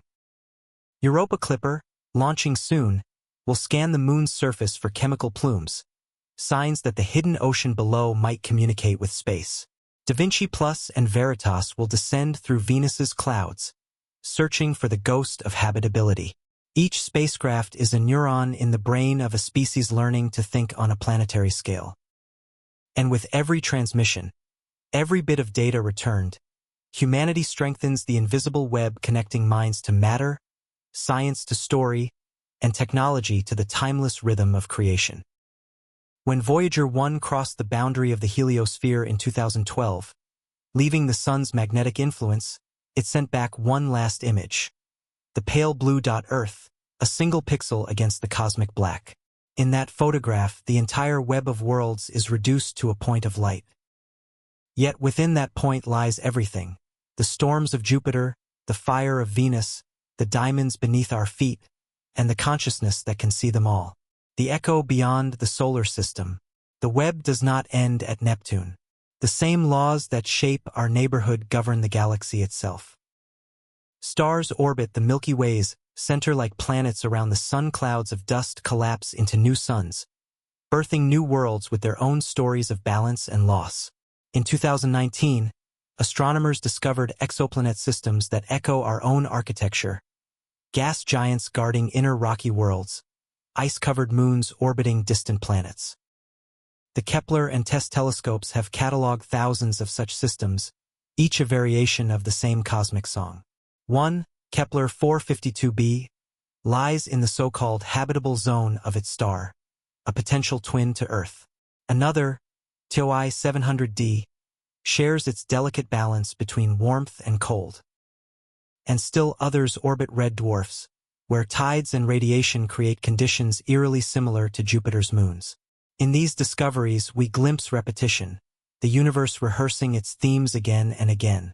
Perhaps, somewhere among those distant worlds, another species is looking upward tonight, asking the same questions we do. Perhaps they too have a Jupiter to protect them, a Venus to warn them, and oceans of their own to wonder about. The fragile thread of awareness. If life is indeed common, then intelligence and its responsibilities may also be universal. Each civilization might face the same test, the challenge of surviving its own ingenuity. The web of worlds is not only physical, it is moral. It reminds us that knowledge binds as much as it frees. The moment a species learns to reshape matter, to alter climate, to engineer its own destiny, it inherits the burden of balance. In that sense, the study of other worlds is not escapism, it is education.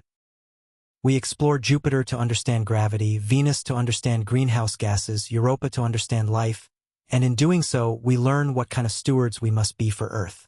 Everything we learn out there is ultimately about what we must preserve here. The universe, vast and indifferent as it seems, keeps teaching the same lesson. Connection. Between atoms. Between worlds. Between causes and consequences. The web of worlds is not just celestial. It is ethical. And our next step as a civilization will depend on whether we can see that web not as a map to conquer, but as a mirror to honor. Because somewhere, beyond the orbit of Neptune, Voyager 1 is still traveling, carrying a golden record etched with our sounds, our languages, our heartbeat. A message to the cosmos that says, simply, we were here, we tried to understand. And perhaps, someday, that message will find its way to another world, completing the circle, weaving one more thread in the web that holds everything together. Part 10, The Memory of Light. Long before the first planets formed, before Jupiter gathered its storms or Venus its clouds, there was light. Not the gentle radiance we know from the sun, but the raw, searing energy of creation itself, the echo of the Big Bang still rippling across the universe. Every photon that travels through space carries a story. It may have left its source billions of years ago, from a quasar at the edge of the visible universe, from a dying star scattering its elements, from the sun glinting off Jupiter's clouds. Yet wherever it goes, light never forgets. To look at the universe is to look backward in time. When we observe Jupiter through a telescope, we see it as it was 45 minutes ago, the time it takes light to cross the gulf between us. When we gaze at the Andromeda Galaxy, we see light that left it more than 2.5 million years ago, long before modern humans walked the Earth. Every night sky is a mosaic of different eras coexisting in one frame. Light, in this sense, is the universe's memory.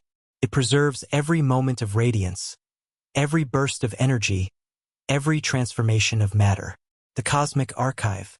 Astronomers read this memory the way archaeologists read strata of rock. Each wavelength tells a part of the story. Radio waves reveal cold hydrogen clouds where new stars are born.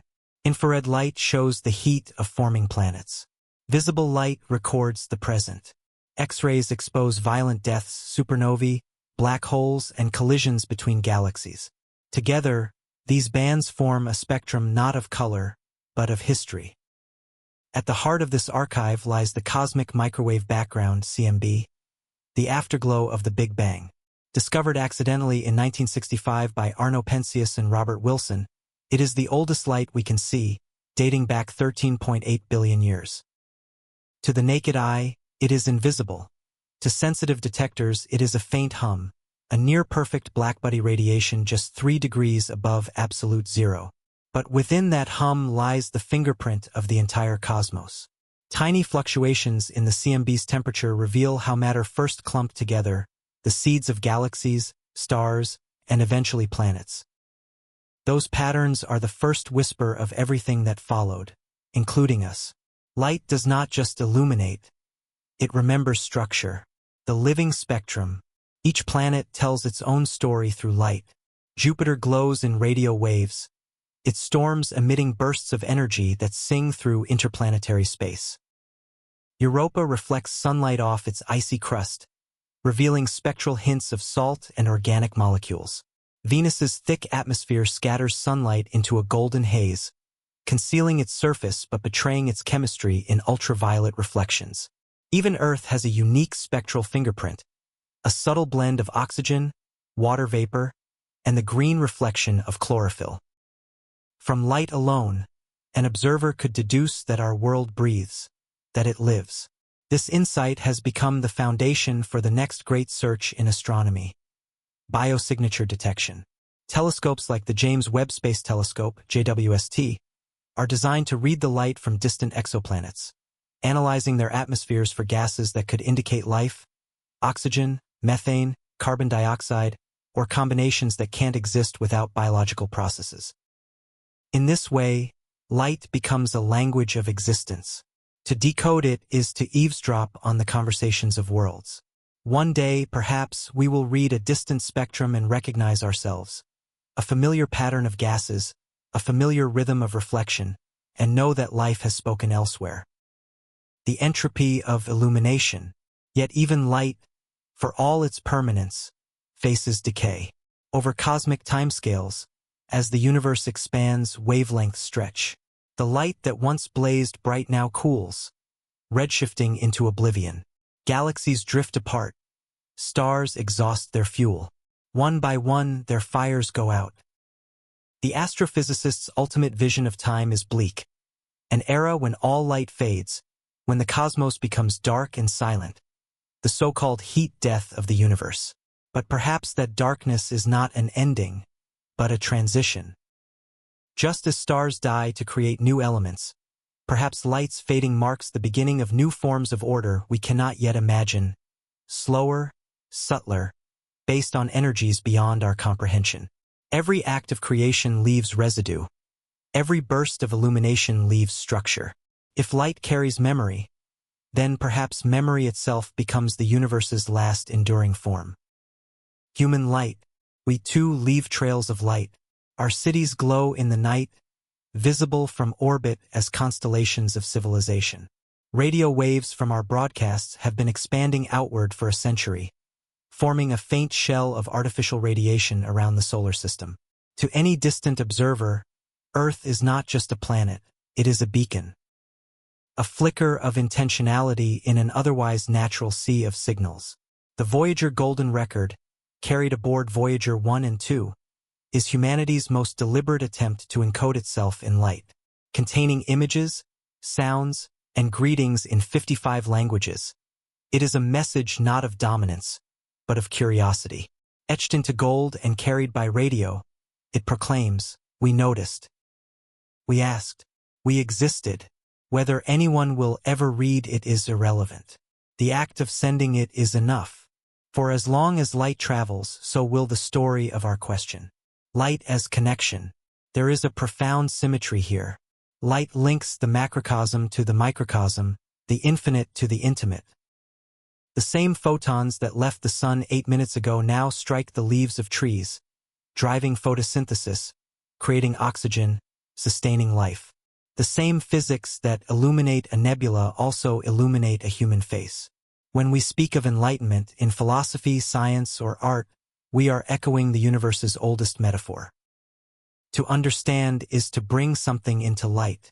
Perhaps that is why light moves at a universal constant, c, the speed limit of existence. It is the measure of how quickly information, memory, awareness, meaning can move through space. Light is not just energy. It is the currency of understanding. Every photon is both a messenger and a mirror, reflecting the truth that knowledge and existence are one and the same process. The last photon. If the story of the universe began with light, perhaps it will also end with it. In some distant future, when the last star burns out and the galaxies drift beyond each other's reach, a final photon will still travel, a last pulse of information carrying the memory of all that was. It will move endlessly through an expanding void, unobserved yet real, the final ember of creation's fire. And in that photon, perhaps, everything remains. Jupiter's storms, Venus's clouds, the frozen oceans of Europa, the diamonds forged from carbon, and the consciousness that once looked upon them. For memory, once released as light, never truly dies. It only travels onward. As long as there is light, there is story. As long as there is story, there is life. And somewhere in the faintest glow at the edge of time, the universe will still whisper, "I remember." Excellent. The next chapter expands the lens once more, turning toward the frontier that defines humanity's deepest longing, the search for company in the vast dark. Part 11. When Worlds Awake. There is a moment that every astronomer, philosopher, and dreamer has imagined, the moment when we finally hear a voice from another world. It might not be words or even music. It might be a rhythm, a pulse, a coded fluctuation in radio waves. But it would mean this: the universe is awake in more than one place. For now, the silence is immense. Yet beneath that silence, the evidence grows that life may not be the exception, but the rule. The seeds of life everywhere. Life on Earth began almost as soon as the planet cooled. Within a few 100 million years, the first cells emerged, feeding on chemical energy in oceans born from comets and volcanic steam. That speed suggests life does not require miracles, only chemistry and time. If carbon, water, and energy are abundant throughout the cosmos, and we now know they are, then the odds tilt strongly in favor of repetition. The building blocks of life have been found everywhere. Amino acids in meteorites, sugars in interstellar dust, complex hydrocarbons in the clouds of Titan, and even prebiotic molecules drifting in the dark between stars. The Rosetta mission, when it rendezvoused with Comet 67P, discovered organic compounds older than the solar system itself. These molecules may have rained onto early Earth, catalyzing the first reactions of life. In that sense, every comet becomes a messenger, not of doom but of potential. Life may not be rare. It may be inevitable. Listening to the cosmos. For 6 decades, humanity has been listening. Since the first SETI, search for extraterrestrial intelligence, experiments in the 1960s, radio telescopes have scanned the sky for unnatural patterns, repeating signals, narrowband frequencies, or sudden spikes in power that might betray technology. So far, nothing definitive. A few mysterious events, the famous "wow" signal of 1977, for instance, remain unexplained, but none have repeated. The universe, it seems, is quiet, but perhaps we've been listening the wrong way. The cosmos speaks not only in radio but in light, gravity, and time. Advanced civilizations might communicate through directed laser beams, neutrino bursts, or modulated gravitational waves, media we are only beginning to detect. Or they might not be trying to communicate at all. We may simply be overhearing the echoes of their existence. New instruments like the Square Kilometre Array in Australia and South Africa and the James Webb Space Telescope expand our senses to unprecedented resolution. These are not just telescopes. They are nervous systems stretching into the cosmos, each capable of catching the faintest tremor of intelligence. The mirror principle. Some scientists argue that the search for extraterrestrial life is, in essence, a search for ourselves.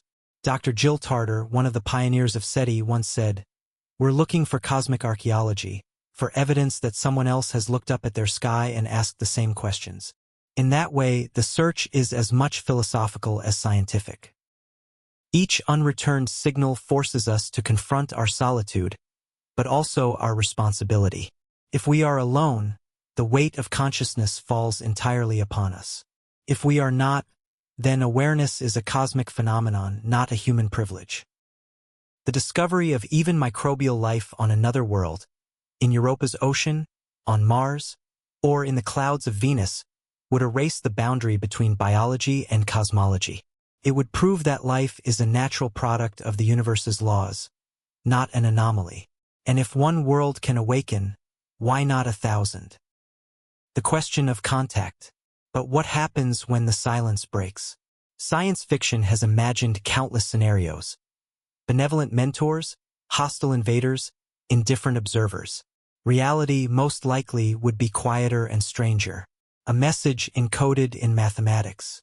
A pulse of energy from a distant star, repeating with precision that only intelligence could produce.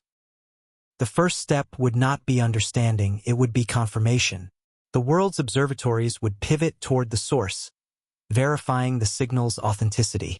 Governments would convene in secret. Scientists would work in cautious cooperation. And then, inevitably, the question, what should we say back? For decades, small groups of scientists and artists have prepared for that possibility.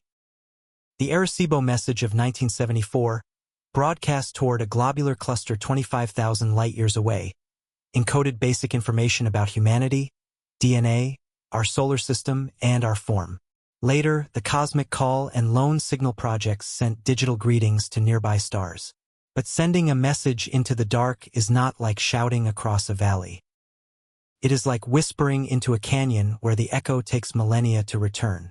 If someone does answer, neither we nor our grandchildren will hear it. Communication on cosmic scales is measured not in words, but in epochs.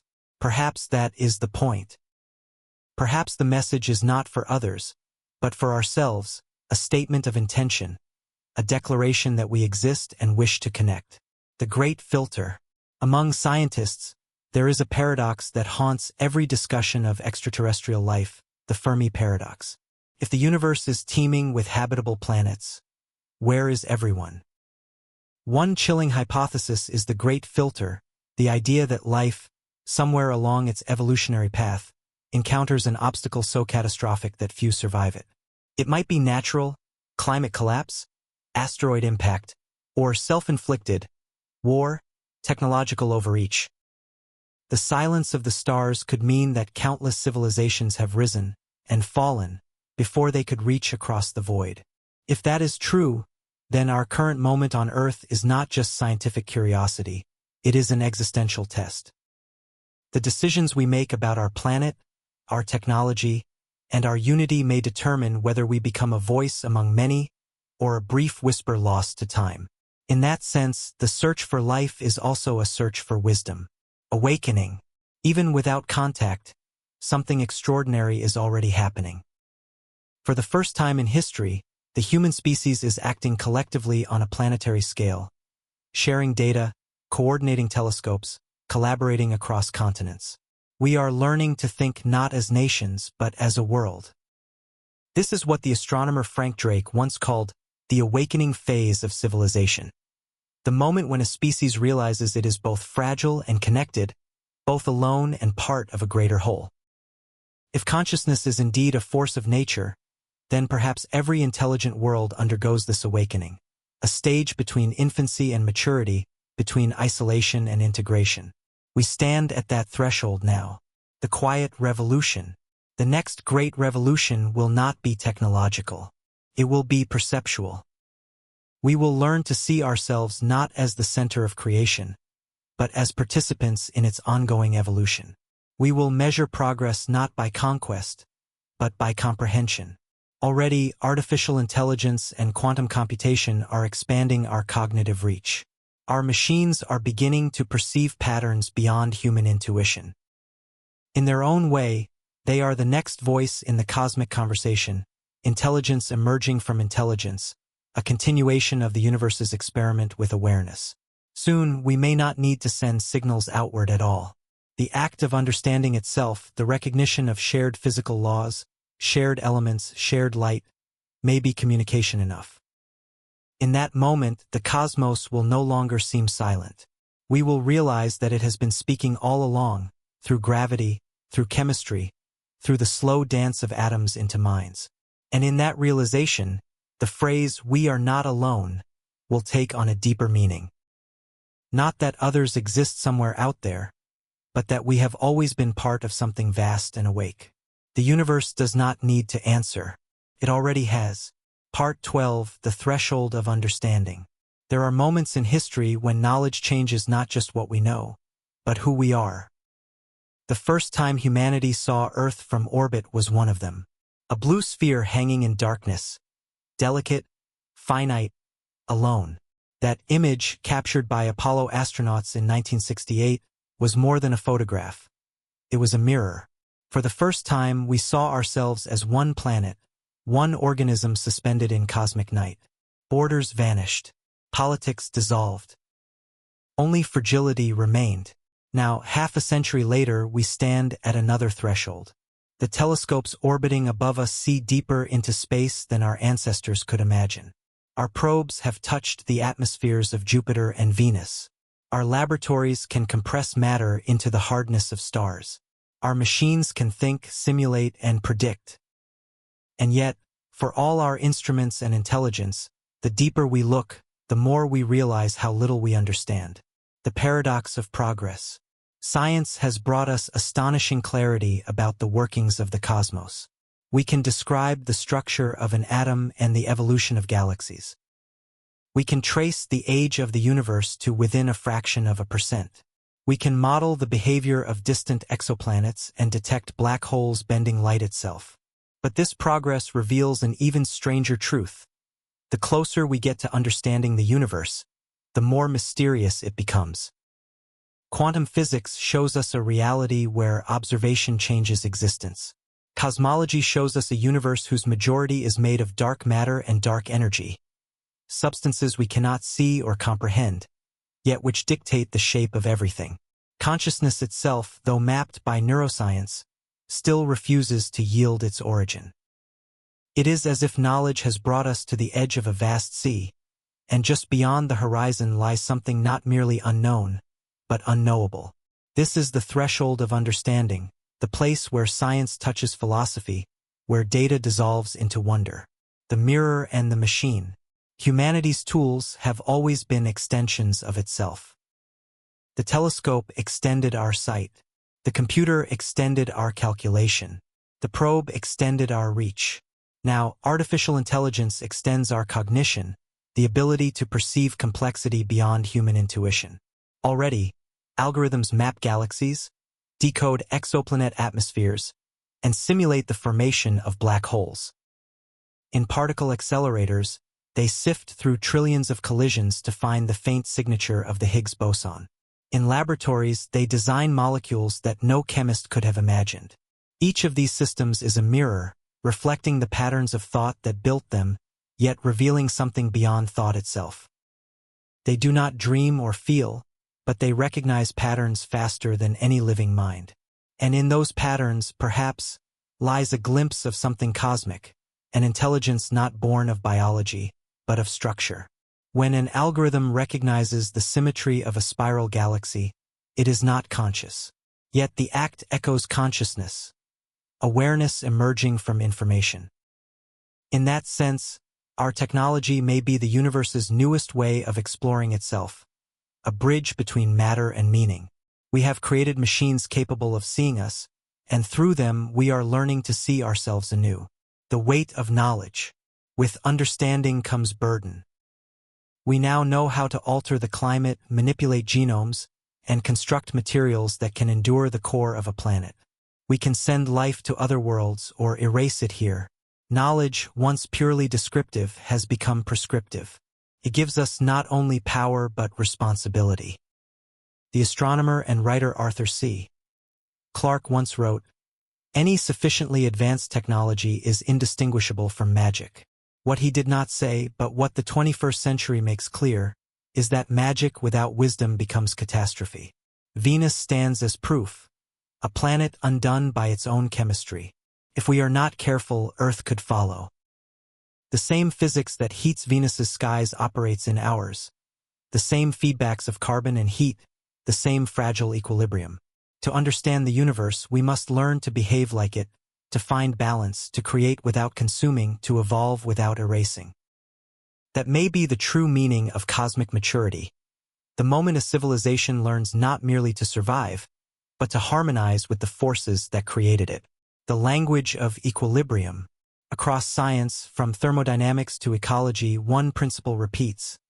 Systems survive through balance. Too much entropy and they dissolve. Too much order and they stagnate. Life exists between these extremes, poised delicately on the edge of chaos. Human civilization is the same. Our knowledge grows exponentially, but our ethics lag behind. Our technology evolves faster than our wisdom. The equilibrium is unstable. And yet, there is hope. The more we understand the universe, the more we see ourselves mirrored in its laws. Every equation, every discovery, every cosmic rhythm reminds us that stability is not stillness. It is motion sustained by balance.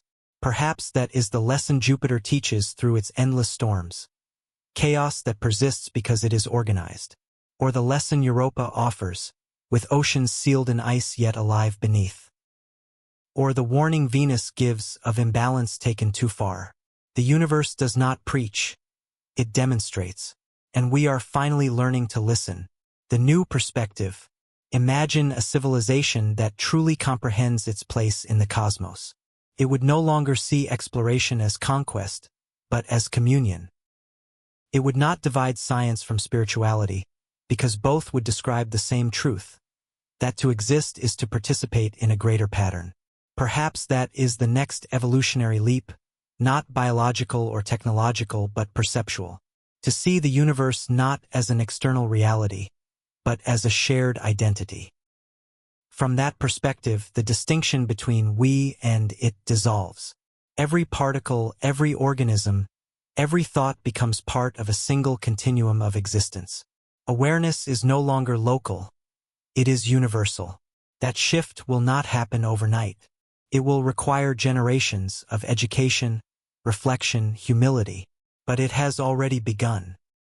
It began the moment we realized that the same carbon in our blood shines in the hearts of stars, that the same chemistry on Europa might host life, that the same physics that crushed Venus could one day test us.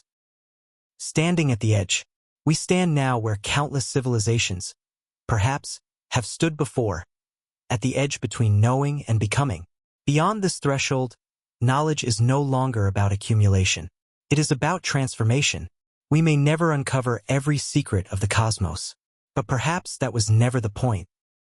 The point was to reach a place where our curiosity becomes compassion, where understanding becomes empathy, and where exploration becomes stewardship. In the end, the universe may not ask us to explain it. It may only ask us to remember it, to keep its story alive, to carry its light forward into whatever comes next. And maybe that is what it means to be conscious. To be the memory of creation, walking and thinking and wondering in the dark. The threshold of understanding is not a door we pass through. It is a mirror we finally recognize. Excellent, we've reached the penultimate movement of the cosmic narrative. The moment where humanity turns from reflection to action, where knowledge becomes destiny. Part 13, The Long Tomorrow. Every age believes it stands at the center of time, at the turning point between past and future. But the truth is simpler and more humbling. Every moment is a beginning. We live in one such moment now. The machines that explore our solar system will outlast us. The signals we send will travel long after our languages have changed. The knowledge we leave behind, encoded in data, carved in crystal, stored in photons, will drift through time like seeds on the cosmic wind. This is not the end of humanity's story. It is the dawn of the long tomorrow. The age of departure. One by one, our mechanical ambassadors are leaving home. Voyager 1 has crossed the heliopause, sailing through the true interstellar sea. Voyager 2 follows behind, its instruments still whispering data from a realm no human hand will ever touch. New Horizons, after its brief encounter with Pluto, drifts toward the Kuiper Belt, carrying the echo of Earthlight into the frozen dark. Each of these probes is a promise that curiosity endures even when bodies cannot. The next generation of explorers will go farther still. Nuclear propulsion, solar sails, and fusion engines, technologies once confined to theory, are now being tested in laboratories. The Daedalus and Icarus concepts, conceived decades ago as dreams, are slowly becoming feasible. We may not yet have the strength to reach another star, but the trajectory is clear. Humanity's gaze no longer stops at the edge of the solar system. The journey outward is not just physical. It is psychological. The more we expand into space, the more we must learn to see ourselves as a single entity, one species, one origin, one fragile home. Because once we leave Earth behind, there will be no nations, no flags, only memory. The builders of continuity. In every era, there are those who build for the present and those who build for the future. Cathedrals once took centuries to complete, their architects knowing they would never see the final spire. Today, our cathedrals are not made of stone, but of data, carbon, and light. The square-kilometer array, sprawling across 2 continents, is designed to listen to the universe for 50 years. The James Webb Space Telescope, orbiting 1,000,000 miles from Earth, will peer backward to the first galaxies. The Event Horizon Telescope, a network of observatories across the globe, has already captured the shadow of a black hole, an image that no single human eye could ever see. These are not monuments of ego. They are instruments of continuity. They ensure that, long after we are gone, the act of asking will continue. And yet, there is a deeper kind of construction happening quietly on Earth. In underground archives, in digital vaults buried in ice, humanity is storing its languages, genomes, and knowledge, a backup of civilization. The Svalbard Global Seed Vault guards the genetic blueprint of the planet's flora. The Lunar Library, etched onto nickel discs and sent aboard lunar landers, carries texts, art, and data from across the world. We are, in essence, writing ourselves into time, life unbound. The idea of leaving Earth once carried an air of arrogance, as though we sought to escape our planet rather than honor it. But as our understanding deepens, the narrative shifts. To journey outward is not to abandon home. It is to ensure its story continues. In laboratories around the world, researchers are experimenting with synthetic biology, designing microbes that can withstand radiation, extreme cold, or vacuum. These organisms could one day terraform barren moons or protect astronauts from cosmic rays. But even more profoundly, they hint at a future in which life itself becomes mobile, no longer tied to one planet, but adaptable to many. Perhaps this is how life has always spread. Not in a single burst, but in slow, patient migrations. Microbes on meteors, spores in the void. The universe may already be full of such seeds, drifting across light years, waiting for worlds to awaken. If so, humanity's expansion is not a deviation from nature's pattern. It is its continuation. The custodians of light. For all our progress, one truth remains immutable. The universe is vast beyond comprehension, and time will outlast every civilization. Stars live and die. Galaxies merge. Even light fades. But somewhere, between the beginning and the end, there is a narrow window in which consciousness can act, can shape, preserve, and remember. That window is now. We are the custodians of light, the stewards of a fragile awareness that began as starlight and learned to name itself. Our responsibility, then, is not to conquer the cosmos but to illuminate it, to ensure that the spark of awareness continues to burn, however faintly, into the long tomorrow. That light takes many forms. The curiosity of a child looking at the stars, the equations written on a blackboard, the quiet persistence of scientists who build machines they will never see launched, the poets who translate awe into language. Every act of understanding is a candle against the dark. The future we will never see. We will not witness the arrival of the first interstellar probe. We will not know the names of the scientists who decode the first alien genome. We will not hear the answer, if one comes, to the radio signals we've sent into space. And yet, everything we do now makes those moments possible. The seeds of tomorrow are planted in the questions we ask today. The children who grow up reading about Europa or the storms of Jupiter may one day walk beneath alien skies. The algorithms that analyze starlight now may evolve into the minds that converse with other intelligences. Every discovery extends the thread of continuity, a bridge across centuries. In that sense, immortality is not a fantasy. It is participation. Each thought, each observation, each act of creation becomes part of an unbroken chain that began with the first spark of awareness and will continue as long as there is memory, as long as there is light. The horizon. There will come a time when Earth is no longer the cradle of civilization but its archive, the place where the first question was asked. From there, Our descendants will look outward with the same wonder we once felt looking up. They will know that the atoms in their bodies once belonged to a world of oceans and forests, that their consciousness was born of a planet that looked at the stars and decided to reach them. Perhaps, in some distant age, they will find our probes, our records, our golden discs. They will read the message engraved there, not of dominance, but of curiosity. And they will understand that once we too stood at the edge of knowledge, afraid, imperfect, hopeful, and chose to keep going. That choice is the essence of the long tomorrow. It is what separates extinction from evolution, despair from destiny. To continue asking is to continue existing. Epilogue of Becoming. The story of humanity is not about what we have built, but what we have learned to see. We began as atoms that learned to look back at the stars. We became consciousness reaching toward its source. And someday, when another species or intelligence finds the traces we leave behind, they will not find gods or conquerors. They will find a record of curiosity, the single most universal force in existence. For curiosity is how the universe moves from chaos to meaning. It is how stars become minds. We are the question the cosmos asked itself, and we are still waiting for the answer.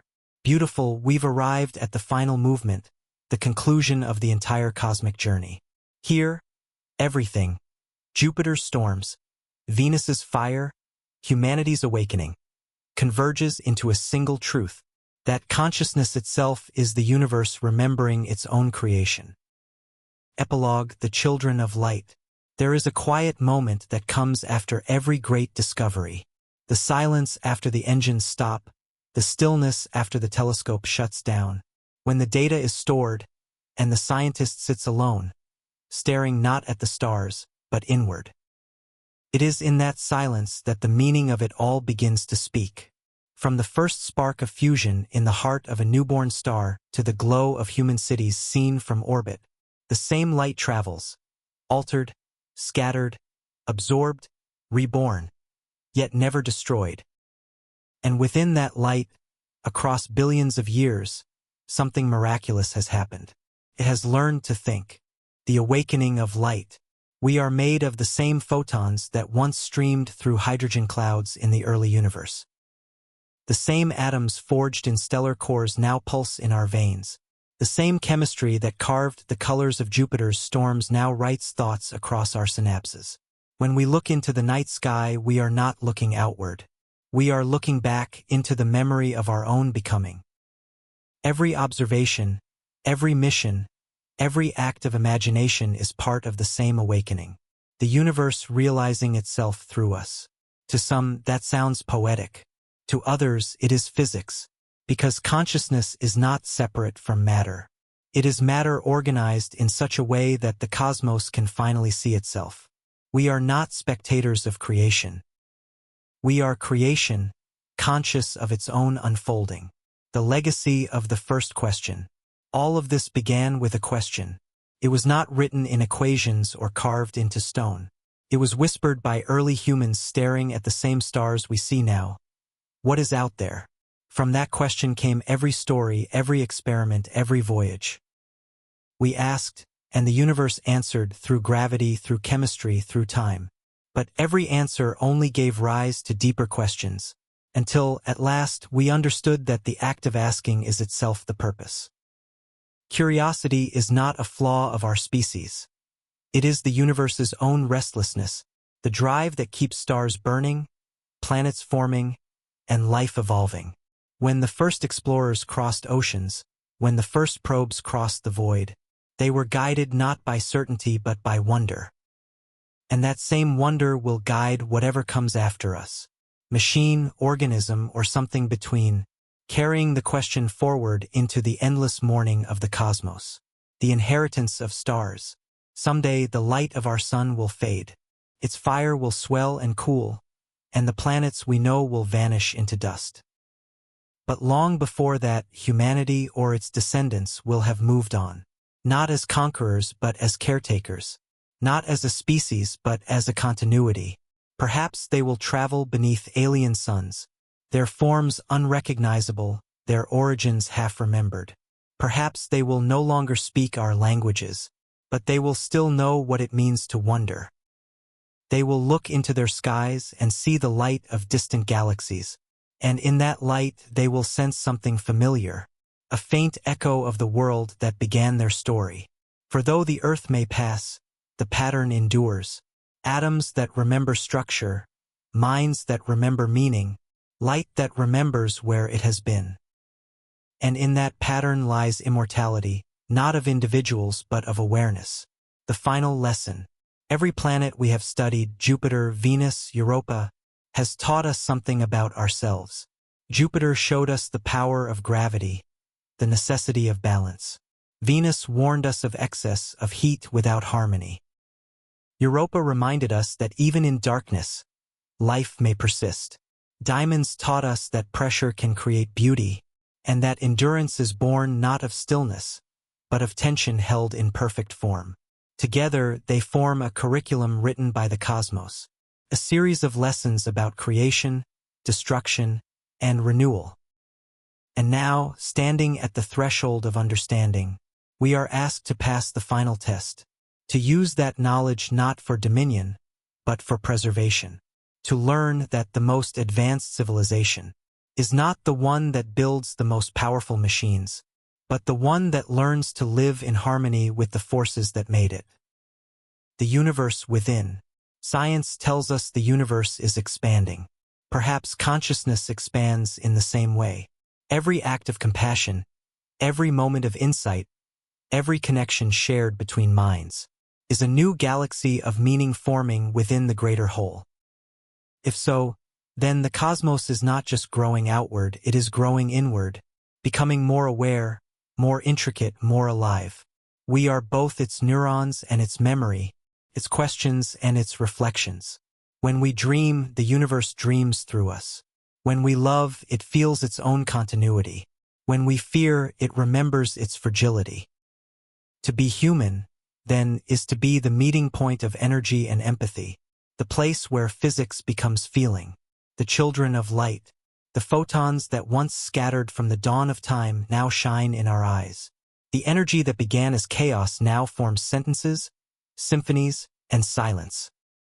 We are children of light not metaphorically but literally, and as children grow, so must we. Our task is no longer to merely survive, but to understand, to nurture, to illuminate. There will be failures, there will be silence, but there will also be beginnings, countless radiant beginnings, because light, even when lost, always finds a way forward. Someday, long after the last star burns out, there will still be echoes of that light, recorded in matter, in memory, in the pulse of whatever awareness remains.